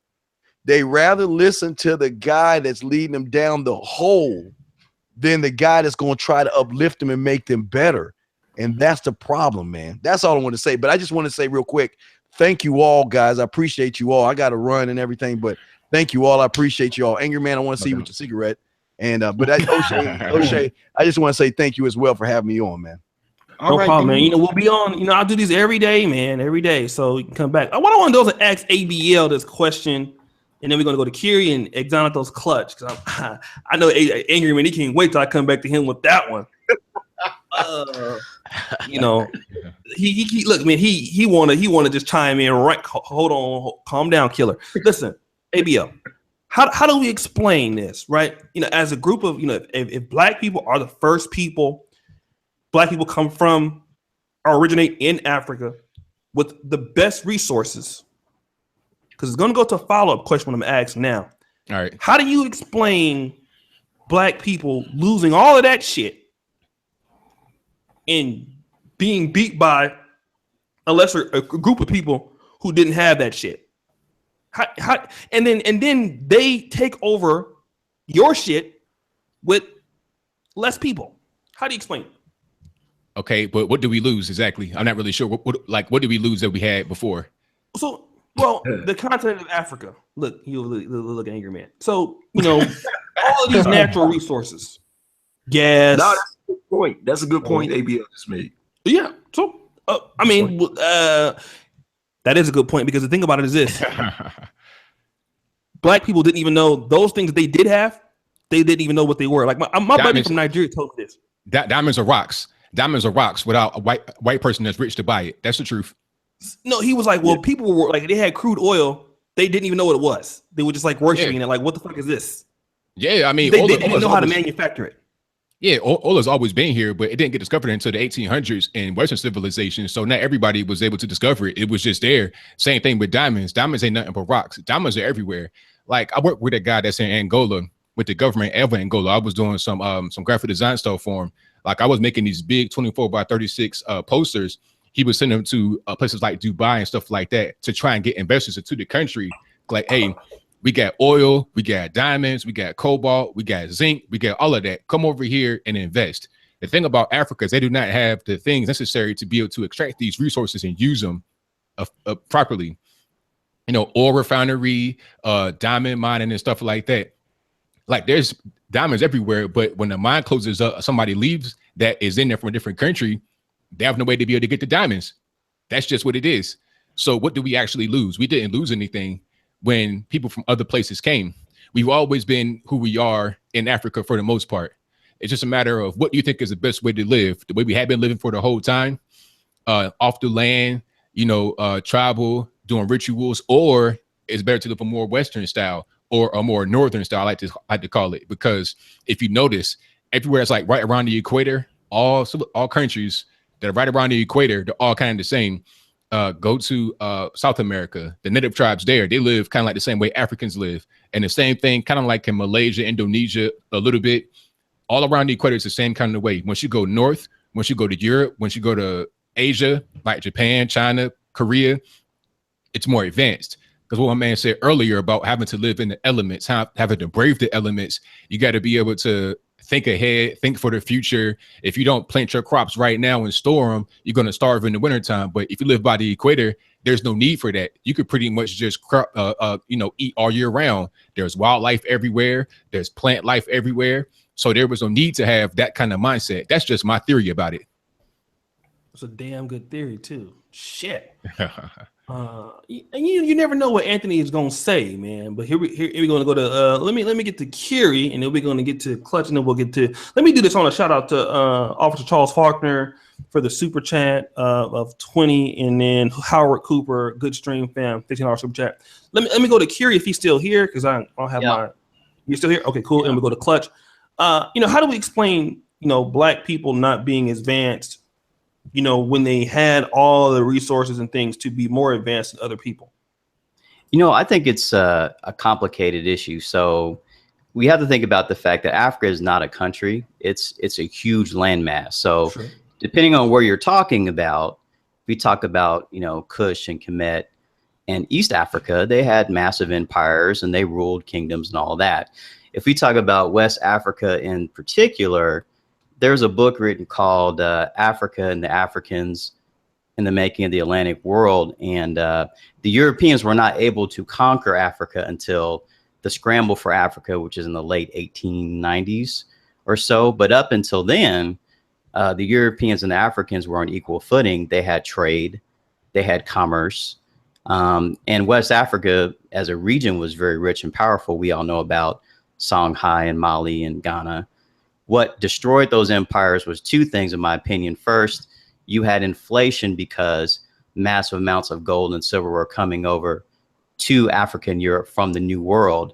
That destroyed West African economies. The second part is you had invasions from North Africa.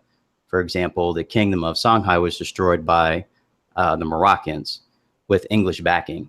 So at that point, you had a situation where West Africa as a power base was more or less destroyed. But even then, the Europeans really didn't come up until the 1890s or so, as far as Africa is concerned. And then you have to ask yourself, why did Europe conquer the world? And there's a book by that very name. So European dominance, which is pretty short-lived, from say 1880s to around 1950, that was basically based upon a mountain of European corpses. you had a situation in Western Europe where you had very small kingdoms. They all had about equal technology, and they were not shy about fighting each other in war. And they basically adapted the latest and greatest technological advancements to fight each other. And so when they went across the world to India, to Asia, and to Africa around the 1890s or so, they just kicked ass because they were killing each other for so long and had such a high level of technology. Whereas in Africa, you did not have the pressure and the desire to, war with one another in the same way that the Europeans did. So I don't think it's fair to blame the Africans entirely. I mean, sure, they had a part to play in that, but the history is more complicated. I have a question. Now, yes, sir. When the African kingdoms were around, how were they different than those regions are right now? What was the key difference? If we take Songhai, for example, you had massive administration, you had a centralized army, you had several schools of learning, like say Timbuktu and other places. And, West Africa was not the only developed center. You had like Central African empires as well. Now, if we're comparing it to say what happened in the 1890s during the scramble for Africa, by this time, the Europeans had medical advancements. They were able to survive the environment, because if you look at old accounts of the slave trade, the European traders could only stay on the coast, and they had to intermarry with local African women because they dare not set foot in the interior. They would die from disease. So you really didn't have the opportunity for Europeans to really take control until technology had advanced sufficiently enough, and you had protection against malaria and other things like that. So hopefully it answers the question some. I mean, somewhat, but what I'm saying is, like, how was it different? Like, just on the basic level, like, how was, like, let's say the region that's currently Nigeria, how was that like totally different? Was it night and day different? Were you talking about a difference between current day London, England, and current day Somalia, like Mogadishu? Is it that big of a difference? Like, what was it like? How have they changed dramatically? Was it a big difference, a small difference? Well, the military advancement. So the book was written by Philip T. Hoffman, Why Did Europe Conquer the World? So he has this very elaborate model called the tournament model. So you basically had to have some inputs. You had to have absolute monarchy. You had to have a situation where the rulers could go to war without any political pushback. You had to have a situation where you had about equal technology. And you also had to have a system where you had to finance these wars. And Europe had a very advanced system of financing wars, which is different from Africa's system. And we could talk about that another time. But basically, throughout their many wars over the centuries, the Europeans had advanced their military technology and their tactics to a degree that they would finally be able to conquer areas of Africa. So if there's a discrepancy, I think the Somali and the London, England would probably be accurate, except that it wasn't that imbalanced. Okay, let me do this. Let me get to let's see who we got still left. Clutch, welcome to Ron. He's the truck driver of the podcast, and I had him on. I've been trying to get him on to interact with people. He's a trucker vlogger. So Angryman, I'm pretty sure you've seen him in your chat before. Let's go to Clutch, and then we'll go back to Mack, and then we'll do. So Clutch, what do you mean? Do you have a particular theory about this? So as far as how a nation or just nations of people could lose its control over what is considered the land with the most resources, I honestly have, well, at the very least, one reason why this occurred. There was a lot of infighting. Well, two reasons. One, the infighting. A lot of African tribes, nations went at each other to the point in which it couldn't really sustain itself, one, to find the resources, and two, to utilize the resources to its maximum potential in order to, one, modernize Africa, and two, export it to other countries. Also, the second thing you got to remember is just the corruption within itself. What kind of nation, I don't know which other nation has done this. I mean, we can look at what other countries that Europe has conquered or colonized, like India and parts of Asia, but you didn't see a lot of Indian tribesmen or leaders sell out prisoners of war to their enemy. They wouldn't even go down to that extent. Same thing with Asia. even though they were conquered or they were under the boot of the British Empire, the Spanish Empire, they still had some sort of dignity and some sort of conduct about themselves, to the point in which they wouldn't let their people go to some strange land and cause all this sort of confusion that we have today with the African American. So with that, these African tribes and African nations that sowed us here, which we have to admit, they played a role into it, were highly corrupt, just highly corrupt, to the point in which if we're going to ask for reparations, yeah, the United States has a part in it, and also the other nations who sow blacks, who bought blacks, but we got to look at some of these African countries as well. That's just my opinion. I'm not the biggest, I'm not the most knowledgeable person when it comes to African politics, but those are just my theories. Oh, okay. Let's go ahead. I know Angryman has been waiting on this, and then we'll lead off the next question with Theron. But you said no one's answered the question correctly yet. Okay, Angryman, what is the what's the answer? Okay, first of all, let me address that thing about Africans being corrupt. All right. Every single race, ethnic group, culture has infighting. Mm-hmm. That has always occurred with every single group. The Asians have done it. Back in the day, freaking Japanese felt like they were superior to the Chinese. The Arabs have done it. They're still doing it to this day, where you have the followers of Prophet Muhammad and the family of Prophet Muhammad having two different groups. The Sunni and Shiite. There's always been infighting. There always will be infighting. Like in America, the light-skinned brothers and the dark-skinned brothers. Well, the light-skinned sisters and the dark-skinned sisters. Really? But that's so true, because niggas ain't tripping. But no, there's only one event that has occurred in the history of history that has caused black people to lose, well, Africans to lose to Europeans. That is the invention of the gun. Okay. Everybody, you know what I'm saying? Everybody kind of misses that. Yeah, there's a lot of politics when it comes to what occurred and what didn't occur. But the single pinnacle moment is that gun. Let me. That's the biggest. Let me ask you this though. I know you're going on that, and I'm pretty sure you're gonna do that. But still, well, then my question is then, well, why can't the Africans invent the gun first? That's going to be another question that somebody would ask. I'm just playing the devil's advocate. Well, because they didn't. Because the Africans. Yeah, that's an interesting question, Ocean. Mm-hmm. And can I address that also? Yeah, a lot of people debate about that question. Okay. Some say that the Africans did not do that because they didn't have a need to do it. Good response. Some say that the Europeans did it because the Europeans were more barbaric in nature. They were more conquerors than Africans were. Africans didn't have a need to conquer anything. It's just like you said before. We had an abundance of everything we needed in the motherland, in Africa. There's no need to conquer. You understand what I'm saying? Unless it's a political thing or somebody's greedy and they just want to have this particular they want to take over this tribe or they want to take over that tribe. But if you look at there's numerous books that reference this, but if you look at the European in nature, the European has always sought out to conquer every other land that he can.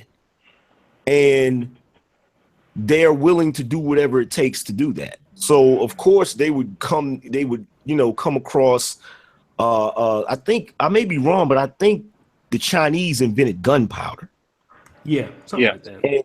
And they got gunpowder from the Chinese, and somebody, pretty much came up with the concept of the gun. If you look at Hitler was able, damn, every time I do this joint, I always bring up Hitler. He was able to, he was able to do a lot of things because he got his hands on the Gallic gun. I mean, even to this day, Germans make some. To this day, you know what I'm saying? So, me personally, I believe that the reason they were able to, just like old boy said, if you live in a land that is the food is scarce, there's going to be more competition. You're going to have to plan things out better. You understand what I'm saying? You're going to have to, there's a lot of things. And to me, that's not more intelligent. To me, that's Europeans adapting to their environment, adapting to what they had to do, and then taking how they adapted to that environment and then applying it to warfare, applying it to conquering. You know what I'm saying? That's what I believe personally. ABL, I see you. Let me play devil's advocate real quick before you get there. I know you got the, like, you in church, got that one bigger. Like you want to walk to the restaurant. Y'all remember that when you in church, you get the walk. My question before ABL, and I'm gonna say this and let ABL respond, but if what you said is true, I don't disagree. Let's just say what you're saying is right.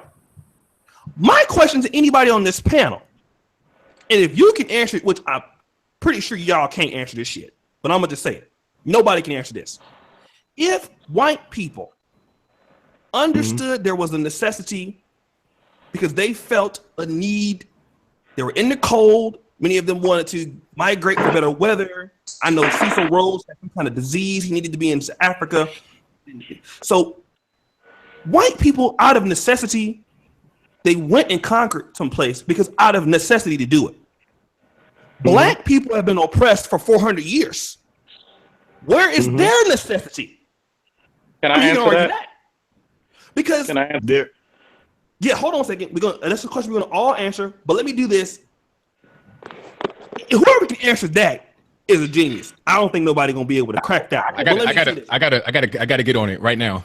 Okay. Go ahead. And then we're gonna go to Theron and then Charles, newcomers. Welcome to the. Go ahead, ABL, with the two fingers that play out.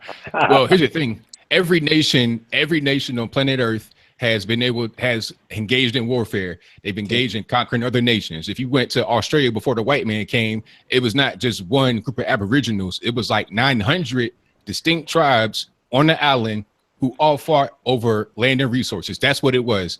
Like, they have you believe, oh, the white man came and killed the Aboriginals. No, the Aboriginals were warring with each other.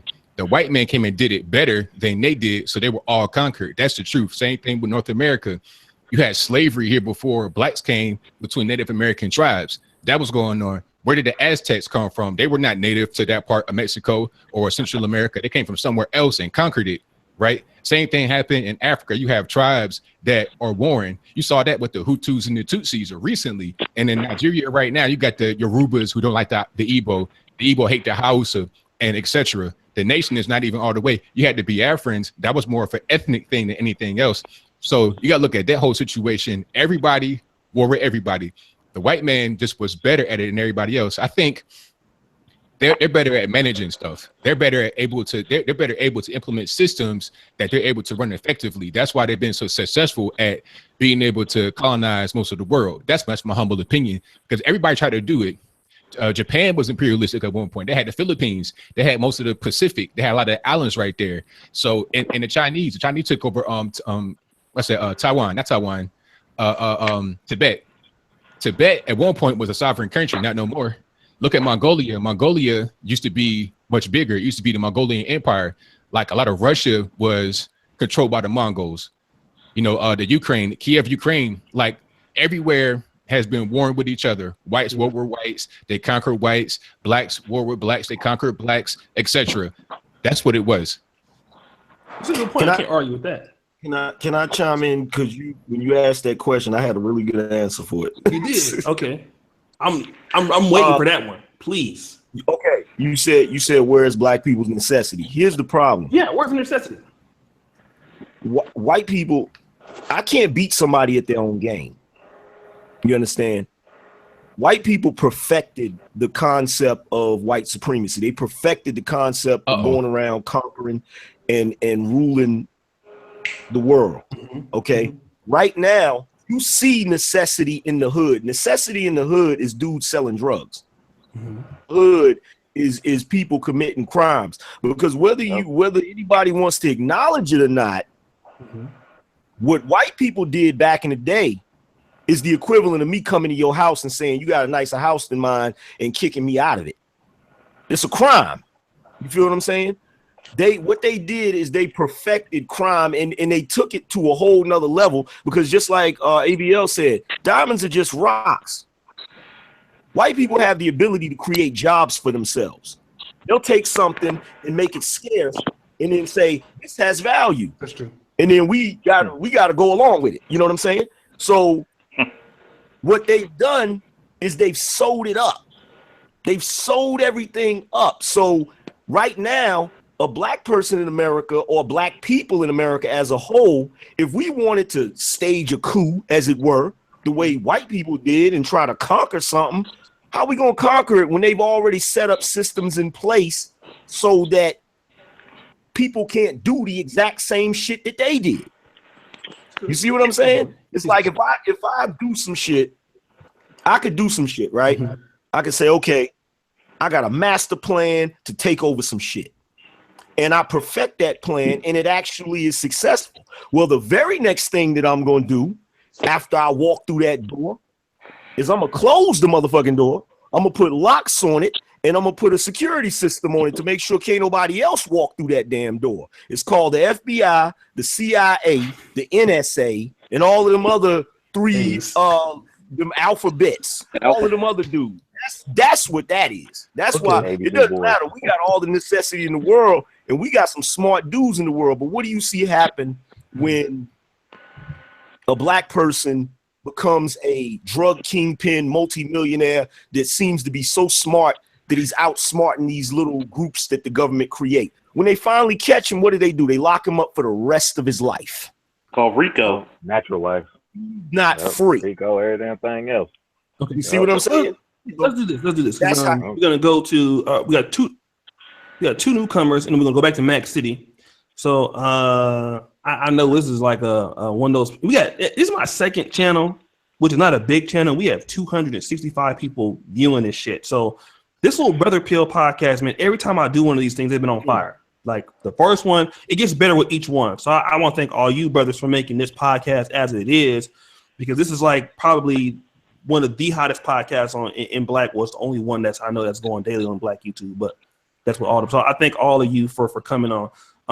Every night is getting better and better. So I appreciate you, brothers. Let's go to Officer Charles Faulkner, police officer. Then we go to Theron Williams, all-star truck driver and rich blogger. and then we'll go back to my man Mack City, pimping. What's up? Man dropping Miss Prom. That's what he got. So what's your take on this, Truck? Because you work with inner city black people. Are you in Baltimore, one of the blackest cities in the nation? I mean, that's damn near chocolate city here, man. I mean, do we have are we at a dumb smart deficit? Are we stupid as people? What's going on, man? What do you see on the streets every day as a police officer? Stupid. We just like to play stupid. Mm-hmm. We like to play lazy because it gives us an excuse. Black people don't have a failure of not winning. We have a failure of success because it expects more of each other. We expect more of ourselves. So when you look at white people aren't smarter. They're just more ruthless. We just became more domesticated. Exactly. We used to be the lion, but how threatening is a lion when he's in a zoo? Basically, white people are Kobe Bryant, we're LeBron James. We don't have the killer instinct. Exactly. We don't. We could give up those rings. So think about this. Shaka Zulu existed during the same time as Frederick Douglass. England was the imperial power of the world. But what the fuck did the English did not do? They did not come near the Zulus, because remember, in West Point and any other military college in the world, still to this day teach the tactics of Shaka Zulu. Most of our special operations forces, when they were buried underneath the ground, and they would pull these motherfuckers under and slit their throats. They used the intimidation of fear. When they said, "Well, we'll burn your villages." Well, where we're from, we eat fire. Yeah, he was a ruthless motherfucker, man. Him and some of his successors were. There was one dude, like the one of the Zulus, like after he died, man, that they killed like 1,200 British soldiers without a gun. Exactly. So you think about that. for 100 years, Zululand, the Zulus or the land of the Zulus was not conquered. And remember, he existed the same time as Frederick Douglass. What happened? We became domesticated. We don't have a fight. Guess what? There's times I'll go against a guy who's 300 pounds and he's 6'7". If he ain't got a fight in him, then he's not a threat. He's just a big ass teddy bear. But that motherfucker 120 pounds, and he's I ain't going to go to jail. He's going to get the fight of life.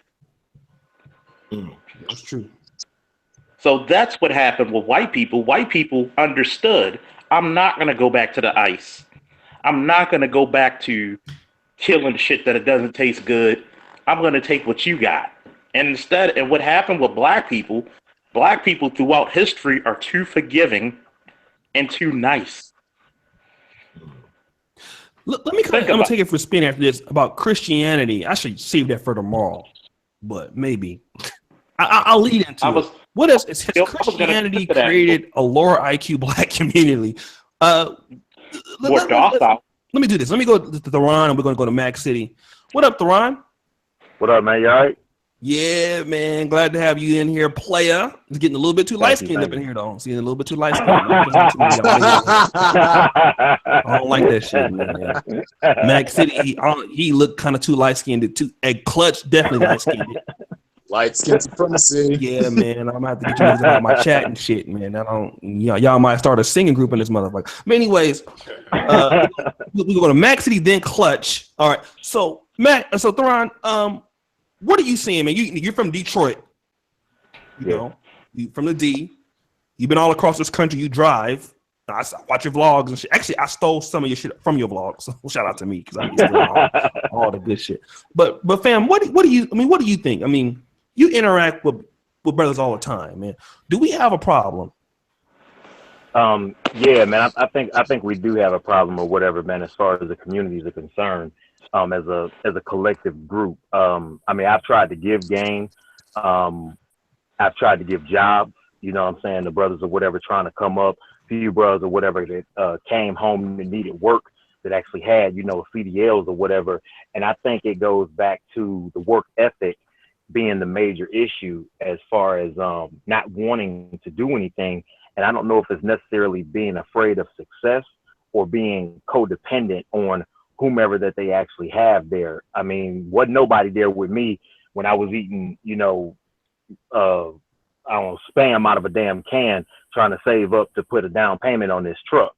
You know what I'm saying? And I think that, the domesticated mentality or whatever, of brothers not wanting to get out here and really go get it has really dummied down any type of, I'm not going to say formal education, but informal education that they could actually get to better themselves, because not all education or whatever is formal. You know what I'm saying? There's an informal sense of whatever that needs to happen as far as, common sense, learning things on your own. If one thing isn't working, moving on to something else or whatever. And I don't know what happened. It's very, very much seen in the city of Detroit. I can remember even being in the D or whatever on the east side and west side, you know what I'm saying, in my community, and a lot of the businesses being black owned at one time in the early 80s. You know what I'm saying? And it went from being black owned to being Arab owned, and from being Arab owned to being shut down altogether. I mean, the dollar going out of the black community, man, that I've seen in my city, and right now I'm up here in Flint, and this shit is fucking terrible. Oh yeah, man, Flint is. It's just horrible like a mother. I was just sitting up here sipping on some bottled water because you can't drink this shit up here. Right. You know what I'm saying? And the people here, they don't have, you know what I'm saying, the money. They don't have the government, you know what I'm saying? Because you need, those political people and power. You need to donate to the causes. So you need money in order to do that shit. It's just bad. It's just bad. Then, the business sense or whatever that I have, a lot of it came from my stepfather. You know what I'm saying? On some real shit. That man saved my life. You know what I'm saying? But in addition, all the other game that I got, man, I got from an Arab dude. I got from a white guy. A Mexican man taught me how to drive trucks. A white woman or whatever is the one that told me about refinancing my truck or whatever. Another Arab dude is the one that told me to go get my Dun & Bradstreet DUNS number so my business could generate a DUNS score. No game that I've got has been from a black man or whatever at all besides my stepfather. All right, let me do this. That's a good point. And we're gonna go back to Mack City. All right, listen, Mack. You got a lot of game. I mean, do y'all? Yeah, I'm gonna bust him out real quick. Oh, come on, man. I gotta do it. I gotta do it. Do y'all know this is Fat Mack from the porn nigga that the fat motherfucker fucking all these fine bitches on this porn site? That's this nigga right here. Don't nobody know me. Man, they gonna know you right now. Go Google this nigga name. Oh no. And see all the hoes he fucked. He fucked some. Oh man. Dude, I was kind of happy. I was like, whoa, I thought I was the only one, nigga. Man, I've been watching this nigga for years. I said, man, that's you. Yeah, man. Damn. Oh, killing me, man. I'm like, I didn't get me a nigga. If he fat and I'm ugly, nigga, I'ma definitely get me some pussy shit. Oh, you goddamn right, man. You goddamn Yo, right. y'all gotta check this nigga site out, bro. He be doing them. He's doing them bitches bad, dog. That's what they like, dude. Y'all Google that shit, man. Y'all Google it. But let me do this. We're gonna start with this, and because I want to first ask, does Christianity, and I think maybe I'm probably the only person that's going to admit that I'm a Christian by association. I watch too much porn to be a real Christian, but I like get my dick sucked too much. This dude's wild, man. That's why you will have me on your channel, man. You and every other preacher. On my channel talk about Republican politics, but you might start cursing, nigga. But let me ask you this: is Christianity, does that make the Negro?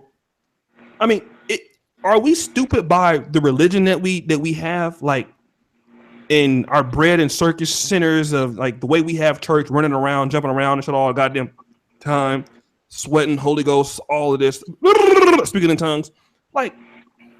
Is that why are we stupid and are we weak and tamed by Christianity? Is that why our IQ is low? Does like anything to do with it? Does religion shape our low IQ? Well, my thing is, when you look at the black community, of course, you heard the cliche, there's a liquor store in every corner, and to accompany that, there's a church on every corner, man. So, if we're looking at so-called white supremacy and how they get down, then a church on every corner can't be good for you. You know what I mean? They giving it to you in abundance like that. Got to be something up. But also, we look at white folks how they practice Christianity. They not docile. It's what's like their Christianity. Their Christianity is warlike and it's imperialist. You know what I mean? So how black folks got into being docile into Christianity, you know what I mean? I'm like, because going back to I forget the brother's name, the police officer, he was talking about how, we're basically lions in a zoo. And this going back to IQ once again. It's like, well, how did you get to become a lion in a zoo? You know what I'm saying? How did you get to the point where you allowed these people to trick you and to trap you? And one of those tricks and traps was, I do believe, was Christianity. You know what I mean? I thoroughly detest what was done to black folks with that religion. You know what I mean? Whatever you practice, that's on you. But I feel it has been a hindrance, and due to the fact that we have a church on every corner, you know what I mean? This led to us being lions in a zoo. Yes, there was a serious domestication process with that religion, and how the white folks how they become imperialistic and warlike while using the same religion that has us passive. I believe that once again that leads right back to IQ. Okay, and this is what I want to say. And before we get to Clutch, and then we're going to go to ABL. I gotta say that IQ. I kind of been on the fence about IQ the whole podcast. Mama come out and say this. When you go to the black church, who's that talking? What up, Mack? You still there? Hey, check it out. This is what I'm gonna do, man. I'm gonna get off right because I'm having serious issues. Can you hear me? Yeah, just come back. Hello? Can you hear me? Yeah, I can hear you. Yeah, hey, I'm gonna go ahead and sign off because I'm having serious issues, man, with this reception, man. Okay. So I want to thank all the fellas, man, for going ahead, parlaying, listen to everybody's input on this. This was real informative, man. And once again, like thank you, O'Shea, for having me on, man. Appreciate it. Hey man, let's do a one-on-one, man, on my main channel, man. When just email me, we'll set it up. All right, I think the police got behind him. To be honest, he got too many holes in his car. I mean, niggas. Hey, O'Shea, I'm gonna just say this real quick when it comes to religion. See, this is the trick about religion. If I control your image of God, I control you. True. So that's a big part about religion. When Constantine pretty much put it on the main stage, he thought it was a religion of warfare. So he loved it. He took whatever he could get from the Coptic church and twisted it to his own means and put even paganism in it to satisfy and pacify everybody. I mean, when you get people in church, I mean, if you came to Baltimore, there's about 3 things you'll find: a corner store, a church, and a liquor store, and maybe a chicken shack, which is like the big 4. I mean, think about it. We got our 200th murder yesterday in Baltimore, but we got about over 150 churches. Yeah, let me just say that real quick, because what I've noticed, I'll quickly go to Clutch and then we go back to ABL. I'm trying to get everybody real quick. The black church, if you don't see a low IQ anywhere, you definitely see it in church. And the reason why I'm gonna say that I would say that there's low IQ in this part of the black community is because you go to white communities, there's not so many churches, but the small churches you see in black communities came out of one big church. See, what people don't understand is that there at one point was a one big church in one black community. Then those niggas started fighting and split up and moved right across the street. That's how spiteful black people are. So when you see St. Peter Baptist Church, most black churches come out of what in most areas, if you know Baptist churches, most oldest black churches are called Second Baptist. Because white folks always had First Baptist, black people took the name Second Baptist.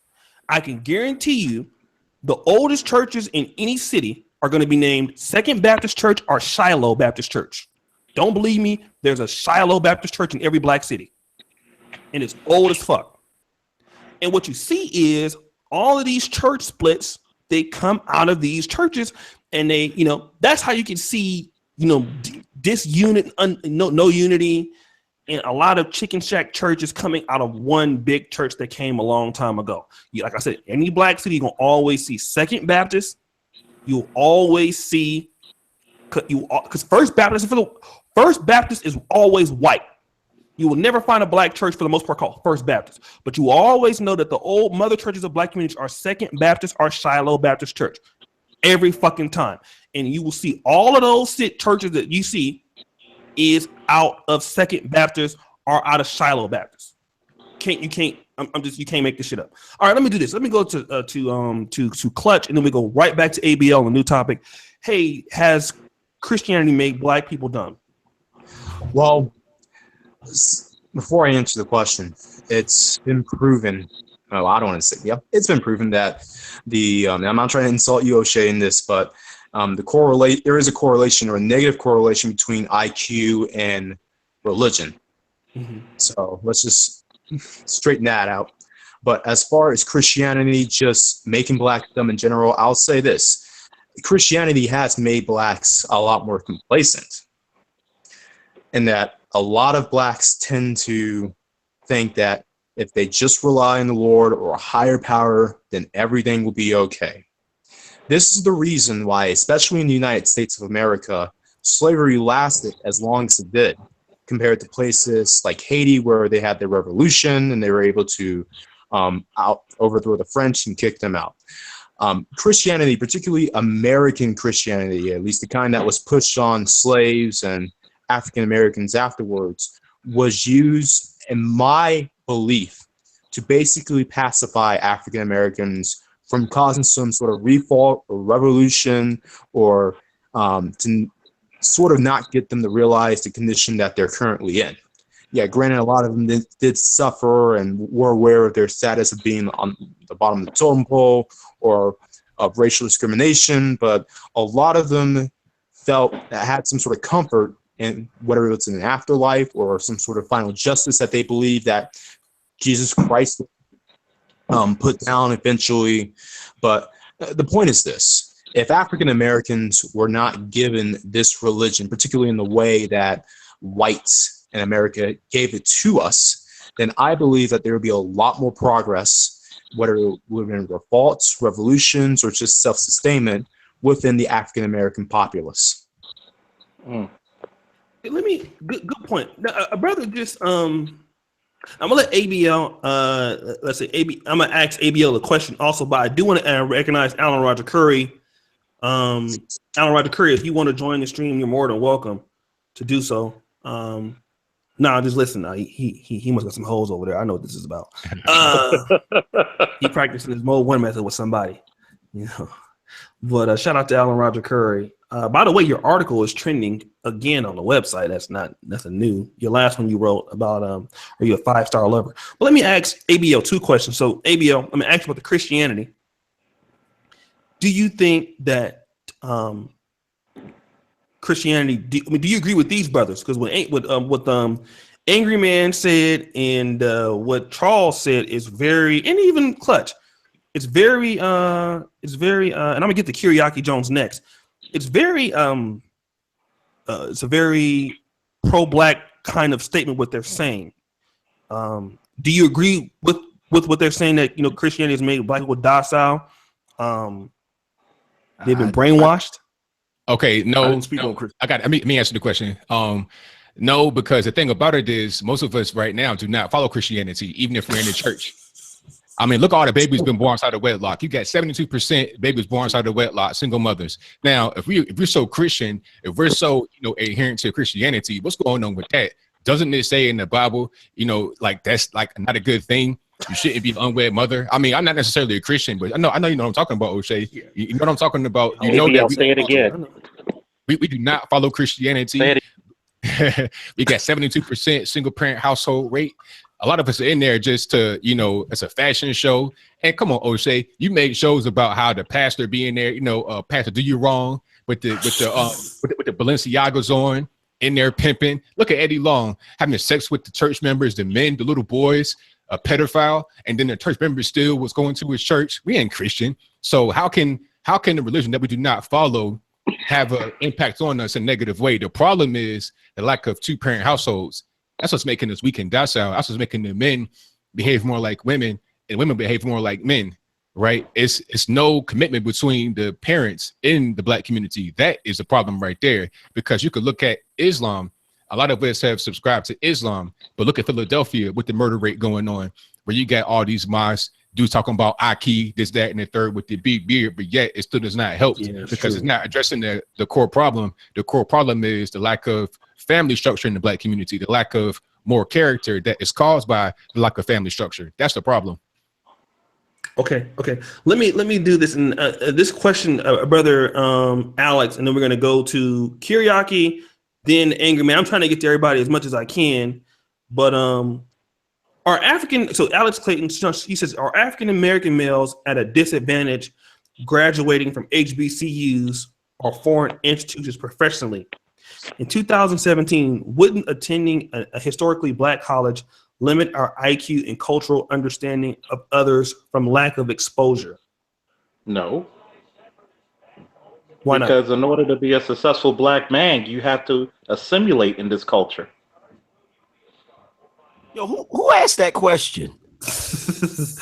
Alex, let me do this. Alex Clayton. Let me let ABL answer it, and we're gonna go through everybody. I told him to ask him too because he hasn't talked in a while. So ABL, what's your answer to this? Like, do you think as a black man going to an HBCU, is that gonna limit your IQ and cultural understanding? He might be a young guy, so let's not go in on him too much. He seems like he might be like a teenager or something like that.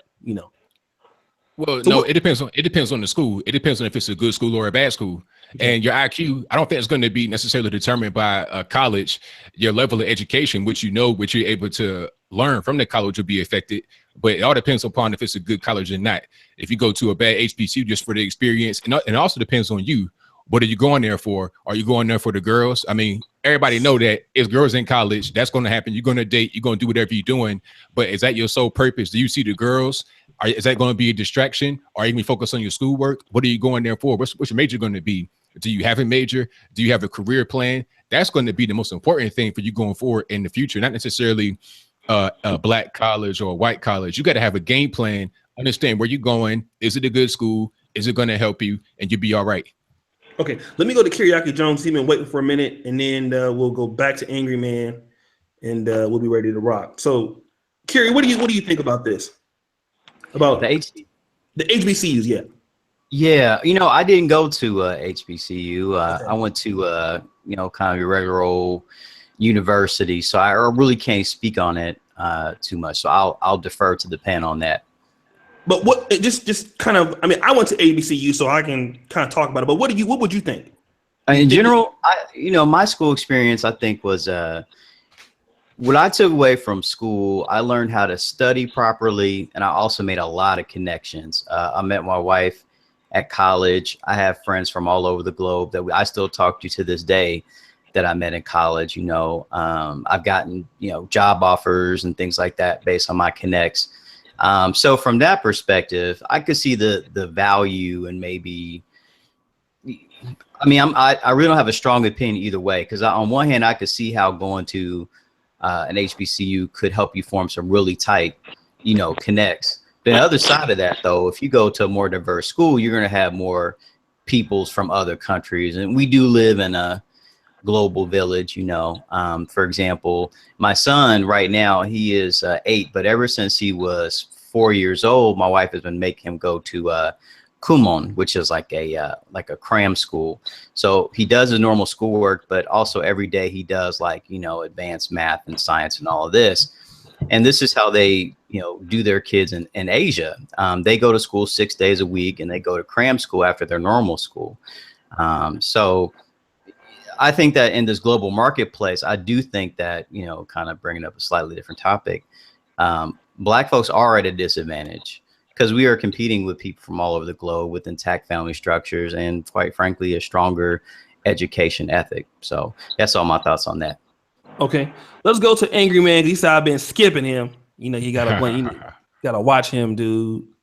He been my go-to guy the last 3 nights. He's talking about I'm skipping him and shit. You see how they be lying on me and shit. But nah, you said religion. I hadn't said nothing about religion. Oh, okay. Yeah, I hadn't said nothing about religion. Okay, yeah, because I know you want to. I'm actually gonna do a show on that completely. Because I know you're gonna be like preach in the pulpit with you, because you gonna be tearing that shit up. So the Reverend Dr. Angry Man. Yeah, he gonna be. We might as well all log off. We ain't gonna be able to say nothing on that show. He gonna be going in. But what do you think, man? I mean, let's answer this brother's question, because he wants. I guess this is a young guy trying to apply to university.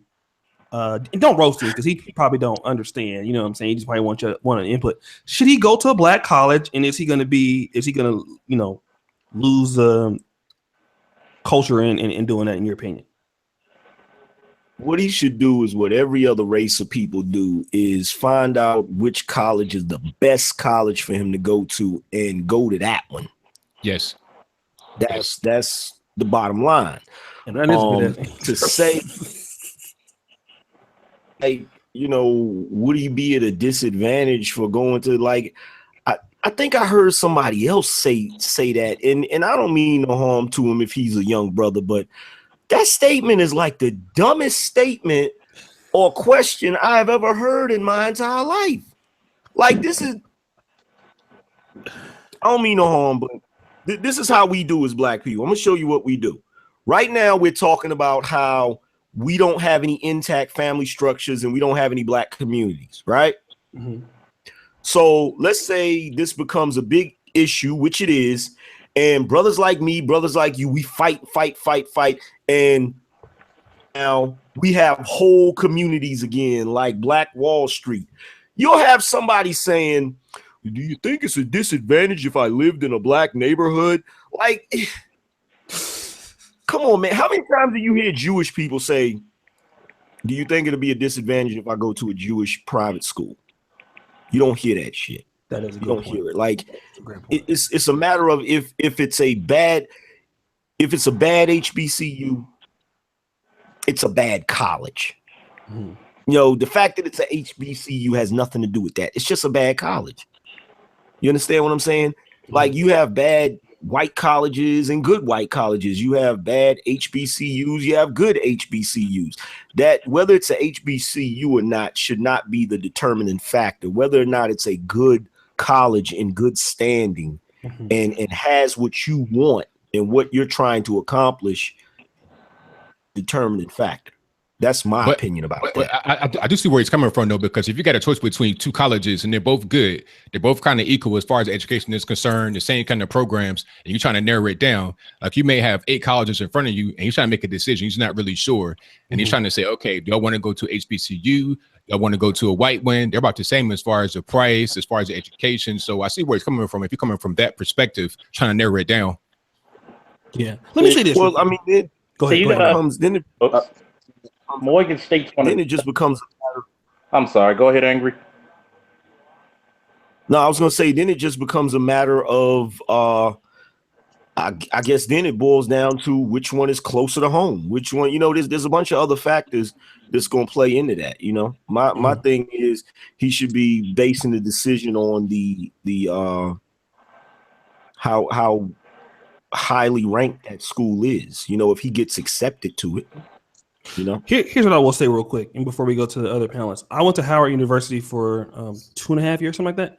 What I will say is, dealing with black colleges, number one, they are more, for the most part, more expensive, especially if you're looking at something like Tuskegee, something like Howard University, Hampton, and also there's gonna be a lot of dysfunction as far as getting your financial aid, people losing your shit. A lot of black colleges are in very dangerous neighborhoods. I'm gonna say it again. A lot of black colleges are in very dangerous neighborhoods. I got to jump in right quick though, because a lot of colleges in general are in bad neighborhoods because it's cheap land. Like ODU in Norfolk is like a kind of like a predominantly white college, and you got Norfolk State down the street. Norfolk State is a black college, but ODU is in the worst neighborhood in Norfolk State. So I'm gonna put that out there for you. That might be the case with that. I mean, I know my mom went to UC Davis. I went to California State University, Sacramento. There's no UC school nowhere near. I'm talking about any school in California. There's no school on the West Coast. And again, I can do that. Doesn't. Yeah, don't forget about USC. I mean, well, USC's downtown, but even still, it's you doesn't apply to UCLA. I went to UC Berkeley also. That might be extreme, but every black college. Morehouse, Spelman, Meharry Medical School, Tennessee State Fisk, nigga, you in the hood, nigga. Oh, Morehouse. Do you know how many people get robbed at Howard? Jesus Christ, you need a gun. You gonna get your ass shot going to chemistry. Oh yeah. Shit, I'm gonna just keep it real, nigga. Like you gotta look at that too. And shit, don't get me wrong. It's a lot of my girl sleep. It's a lot of women there. It's a lot. Oh my. Just slow it. I ate a lot of bitches' pussies at that school, nigga. I still got it on my breath. I ate so much pussy. But I'm gonna tell you, UCLA's in Westwood. I'm gonna tell you this, fam. Going to a black college, it's an accredited fucking school. I tell you this, black colleges are more likely to give you a better. Like if you go to like Florida A&M, for example, if you want to be an engineer, Florida A&M is good to go to. Southern University has a good civil engineer, mechanical engineer. Chevron recruits out of Southern, right? They're going to give you an easier chance to get into medical school. They're going to give you an easier chance to get into engineering, especially your Alabama A&Ms, your Florida A&Ms, your HU, stuff like that. If you're trying to do things, you do got to, especially like Prairie View A&M. And Prairie View A&M, they're very familiar because they remember they lost every football game from 1989 to 1998. They lost 9 years straight. But what I'm gonna tell you, man, at historically black colleges, you got a lot of niggas at these schools that are not that serious, man. You're gonna have a lot of dudes that's not on campus coming on campus. You know what I'm saying? You're gonna have a lot. You got a lot of that shit going on, man. A lot of people transfer out of those schools because there's not a lot of investment in those places. White schools, I hate to say this, they are more organized from what I can understand. I hate to say that, man. I love black people. But as far as sending my kids to a black college, it would have to be a small college. Like Fisk is pretty good. I know Tuskegee is pretty, but Howard, Hampton, you'll fuck around and catch herpes in the air, nigga. There's so many STDs at black colleges, nigga. Them bitches be fucking everybody. Because if they was fucking me, who won't they fuck? You can't get no worse than fucking me back in 2001, 2002. I was getting all kind of pussy at that school. So if I was getting it, I know for a fact anybody can get it. But so no, you know, I just wanted to say that. You're on Georgia and U Street Northwest, pussy fucking falls in your lap, dude. Bro, you listen, dude. Those dudes out there, like in DC niggas, they not like California niggas. California niggas they calculated. We gonna drive by and shoot who fucking with us. DC niggas will rob anybody. It don't matter who you are. Yeah. See, California niggas and the way Baltimore and don't let it be homecoming when the Baltimore niggas be fighting the DC niggas. Oh, it's crazy. DC niggas are by far the most craziest niggas on this fucking planet. I never met no niggas like them before. They will rob you in broad daylight. California niggas ain't gonna do that. But DC niggas will rob bitches. They'll rob old ladies. Nigga, they'll take your wheelchair. These niggas is crazy. Some advice for anybody that want to go to college is go to citydata.com. Citydata.com, I think that's the name of the website. Go there and put a thread up there and say, hey, how's the neighborhood in this college? How's the neighborhood around it? What's going on with the dormitories? What's going on with the apartments on campus? Ask them and they'll tell you the real deal. Because you get people that come from those areas that'll tell you what's going on. Don't try to just rely on, you know, just some like their website, the college's website. Go and ask people that actually live there what's going on with the actual neighborhood. Yeah, Oakland niggas is okay, but Oakland niggas ain't nowhere near DC niggas in my opinion. Fuck that. I'd rather live in Oakland any day of the week than live with DC niggas any day of the week. Yep. Any day. Move me to Oakland right now, nigga. Fuck that. I lived in Oakland before. I'll take that shit today. I don't know what are we talking about now, guys.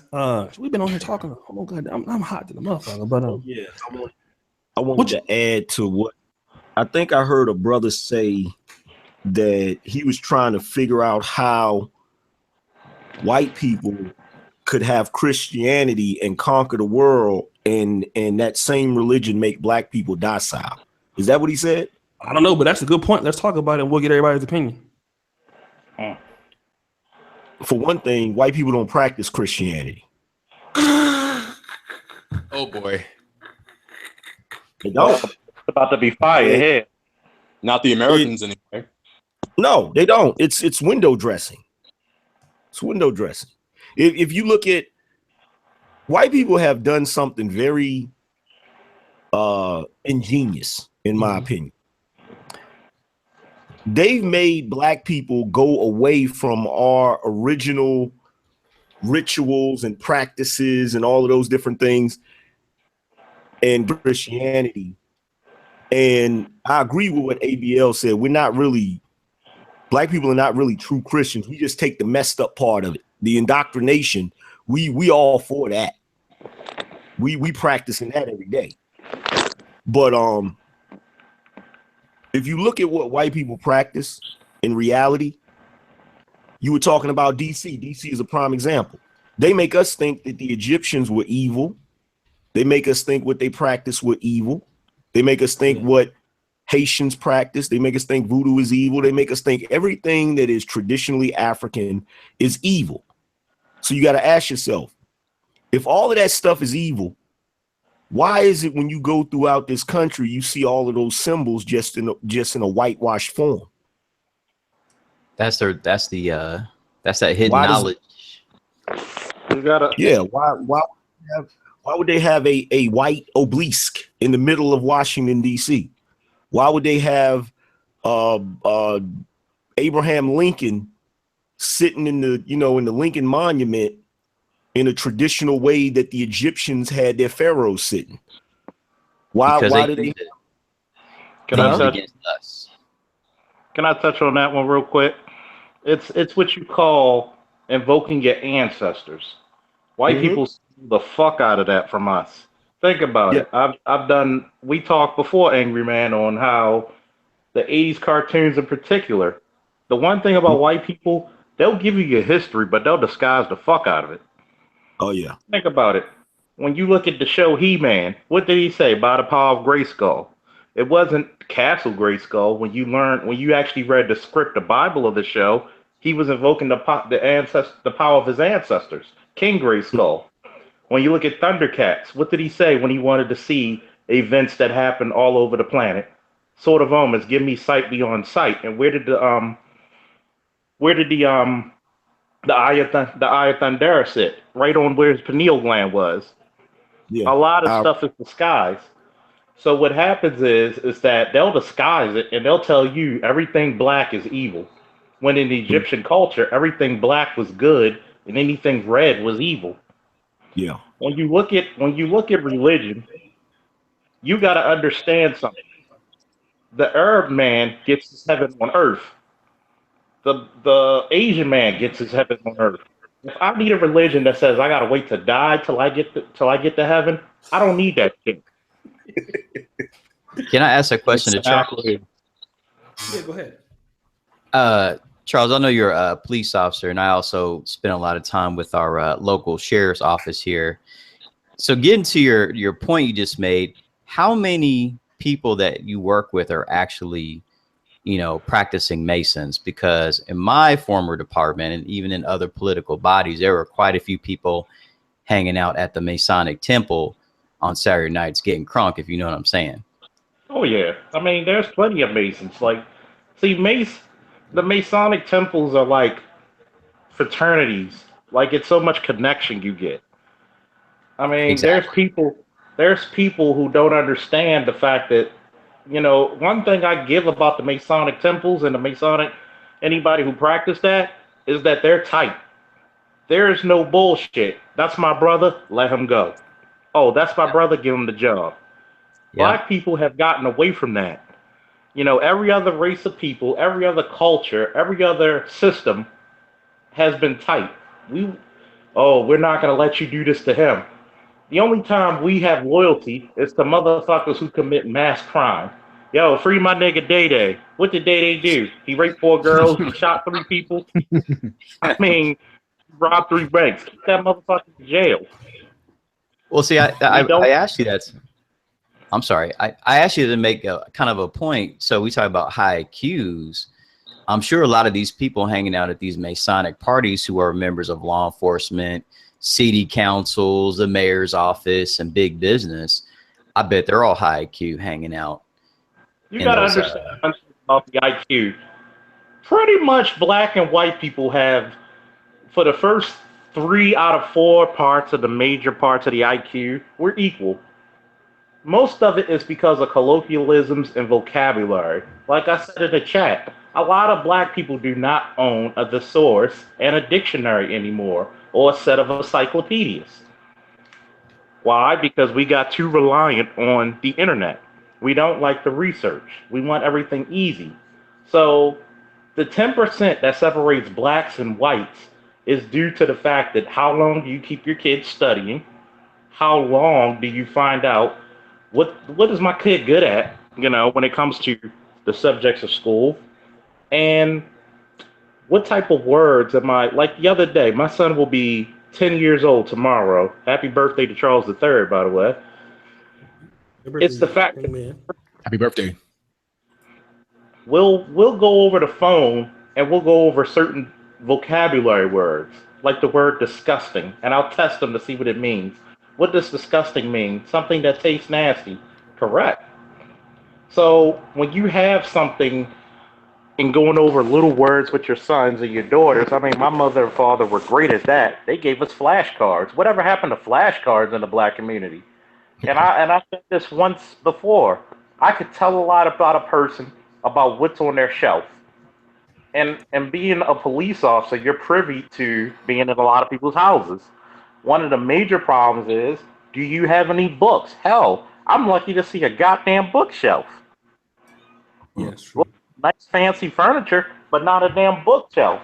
If you look at my house, I have my comic book novels, my figurines that I collect, but you'll also see The Art of War by Sun Tzu. You'll see the Miseducation of the Negro, the ISIS papers.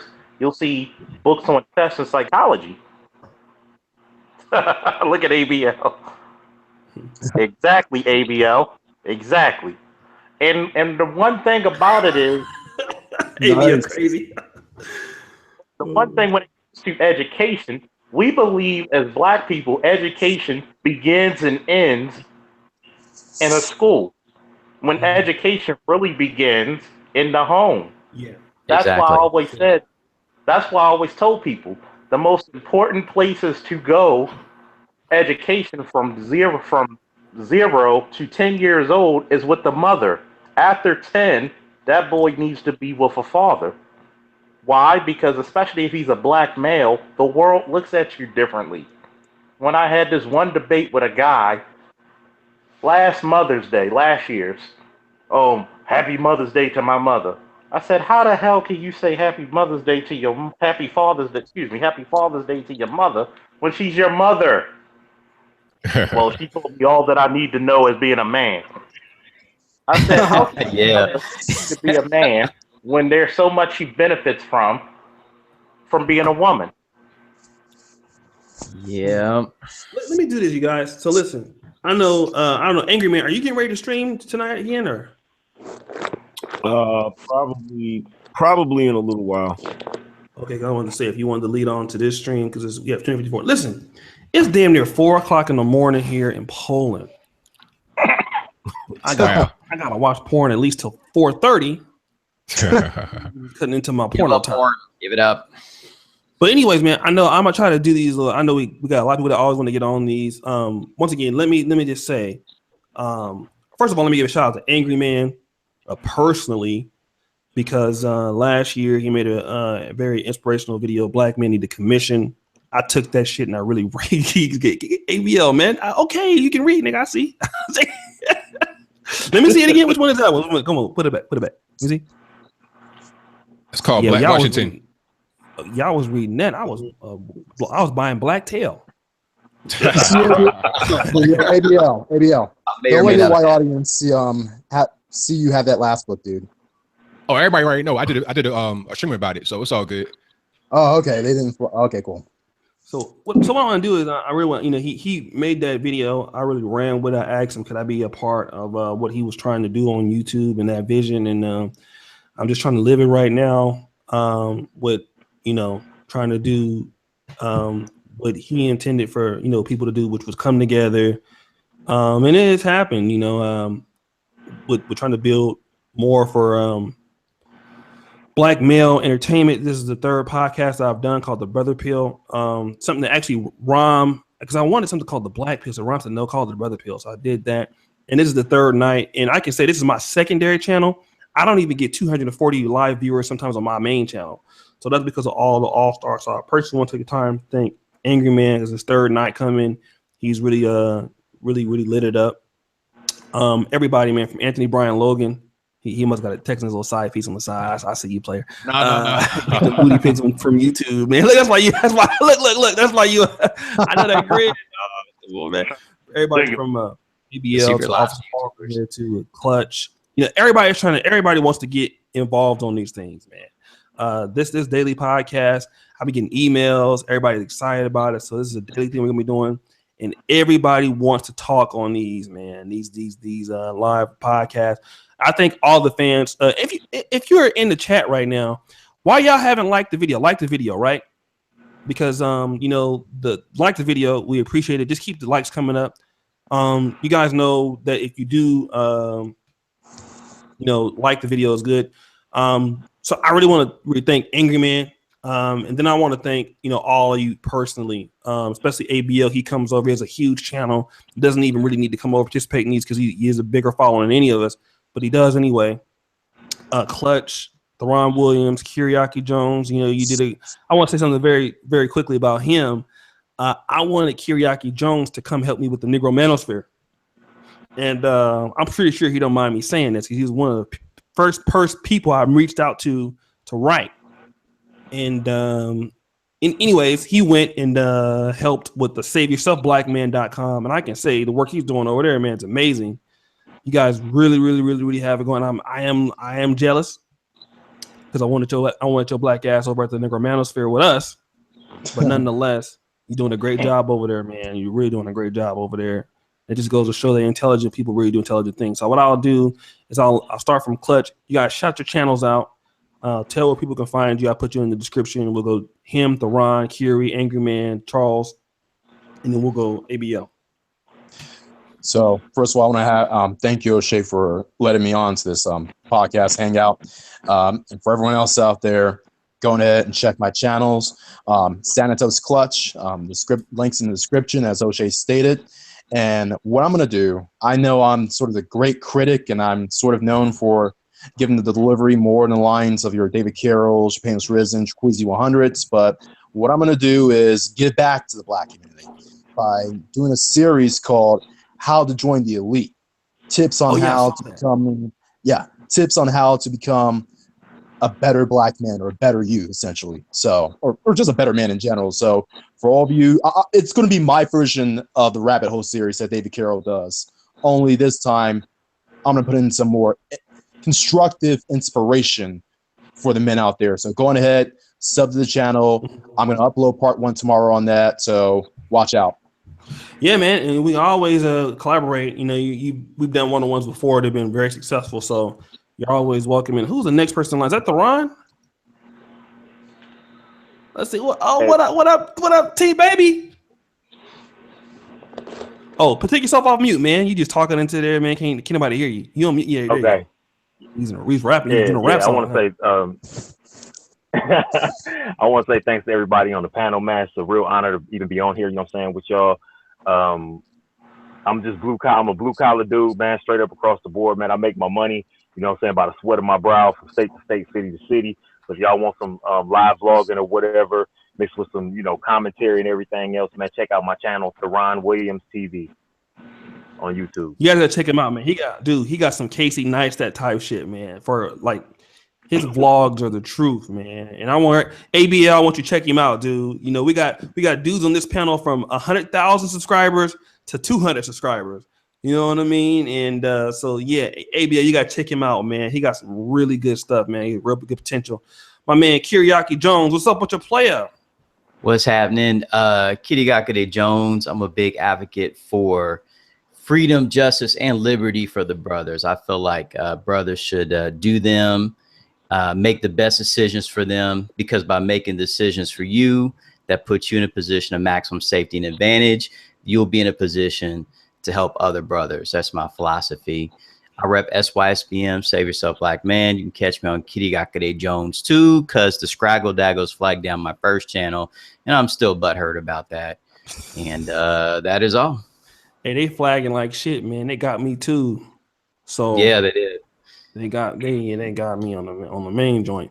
But they out here, man. The flagging is coming back, fam. So shout out to him. He's doing not only a good work on YouTube, man, but he's doing a really instrumental portion, because even Mad Bus Driver X said itself, he had a website before that wasn't successful, but when Kiri came in, they really turned that thing around. So we kind of got like 2 parts of Black YouTube. You got like the kind of the commission side of the Black, like me, Angryman, Jap, Ringo TV Raw, and then you have like the SYBSM sort of Black YouTube, where you have like Mad Bus Driver X, Kiriaki Jones, what's my man? He just did a hangout with Jay Miller Speaks Out today. What's that guy from LA? What's his name? Young guy? I don't know what you're talking about. What's this guy's name, man? Let me see. Hold on. The Kid Organic guy. Oh, Kid Organic. Yeah. Can't forget my bro. Hardcore Tito and those guys. So shout out to Kid Organic. Yeah, Kid Organic. So you kind of got like, 2. Yeah, he had the manosphere, but then you have like, there's 2 portions of it, but it's good to see the SYBSM brothers coming in. Like, Mad Bus Driver X, me and him had our differences in the past, but actually, it's funny. I actually came on YouTube just to troll him. I wasn't even a YouTuber. I came on YouTube just to piss him off, and I just ended up staying. Real story. I never intended on being a YouTube creator. I'm serious. I only came on YouTube to piss him off. And if you go back to some of his videos, he's like, yeah, this one motherfucker with 38 subscribers, he's talking about me. So I just trolled his ass, and then I trolled Philco. I was just joking around, man, and I just stayed. So I never wanted to stay here, bro, but it's crazy. So shout outs to him. Who else we got next? Oh, that's the all-star himself, Jordan. He be killing these podcasts. Everybody coming to see him. Wait, hold on. Where further? Yo, I gotta tell you, man. You've been. Oh, hold on, Charles. Let me get the Angryman. You've been lighting these things up, bro. The first 3 nights, man. Especially the first night, which we had Jimmy on, and then you've been killing it. You've been putting up like ill numbers, man. So maybe this will we might be on some. We might get to what's the motherfuckers? The Breakfast Club. Oh, the Breakfast Club. They might call us the brunch club because we can be the broke version of them. This brunch, man. The collard green sandwich club. Word. But shout outs to you, man. bro. Yo, I shout just out really to say you really turned this thing up, man. It wouldn't be shit without you. Well, hey, in man, ABL, I appreciate it. Shout out. Oh man, and all the brothers, man. All the brothers coming together like this, man. It's a beautiful thing, man, because we got so many different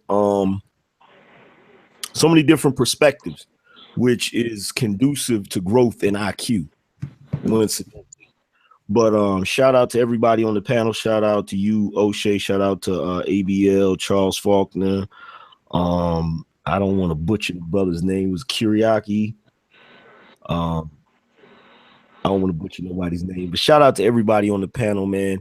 I think I'm gonna do a live. I think I'm gonna do a hangout right after this one about mental health in the Black community.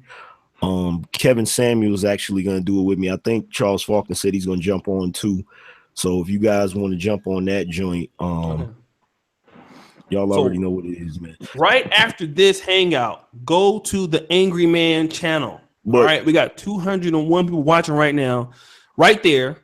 Okay, he's a moderator. What up, Alan Roger Curry? He just in here having a good time. I wonder if he got some Boone's Farm and just sitting back watching this shit. He like one of them niggas that has some Boone's Farm, the Kool-Aid kind. And I remember that time, nigga, I had this one bitch bent over. Man, grocery store. I think Big Bro got some Cavassier.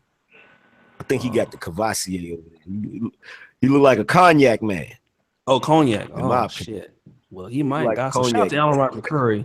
I can't say enough about him, man. He's really Alan Roger Curry is gonna make me rich, bro. Right, whether he knows it or not. So I mean, no, I'm just being honest. So thank you, man. I'm just man, you gonna make sure I'm a I mean, Alan Roger Curry by himself is just gonna make me rich. I mean, really. I mean, just what you do is want to have a website, tell you the key. Hire Alan Roger Curry. And in about a year, you put you in a situation when you can be rich. I'm just telling the fucking truth. That's just really what it is. I mean, I'm not playing. I'm just telling the truth. So shout out to him. Thank you for making a way for me, nigga, because I'm gonna change my government name. Delete all my videos. Giving a lot of game away. Yeah, but they ain't gonna do it. Niggas cheap. But I could tell them they ain't gonna do it. But so I wanted to shout out to Alan Roger Curry, and my whole writing staff. Donovan Sharpes, who was on earlier, at the Negro Manosphere. Angry Man's written for me. Everybody who really believes in the Negro Manosphere. Thank you. Appreciate it. We do this for you. Charles, shout yourself out, player.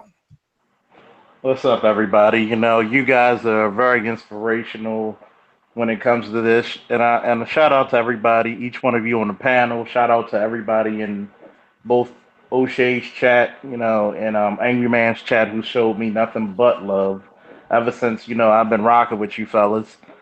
And you guys are inspiring me to get do a little bit of overtime to get my computer set and everything. I might start a page, by popular request, to give a point of view of Black police officers.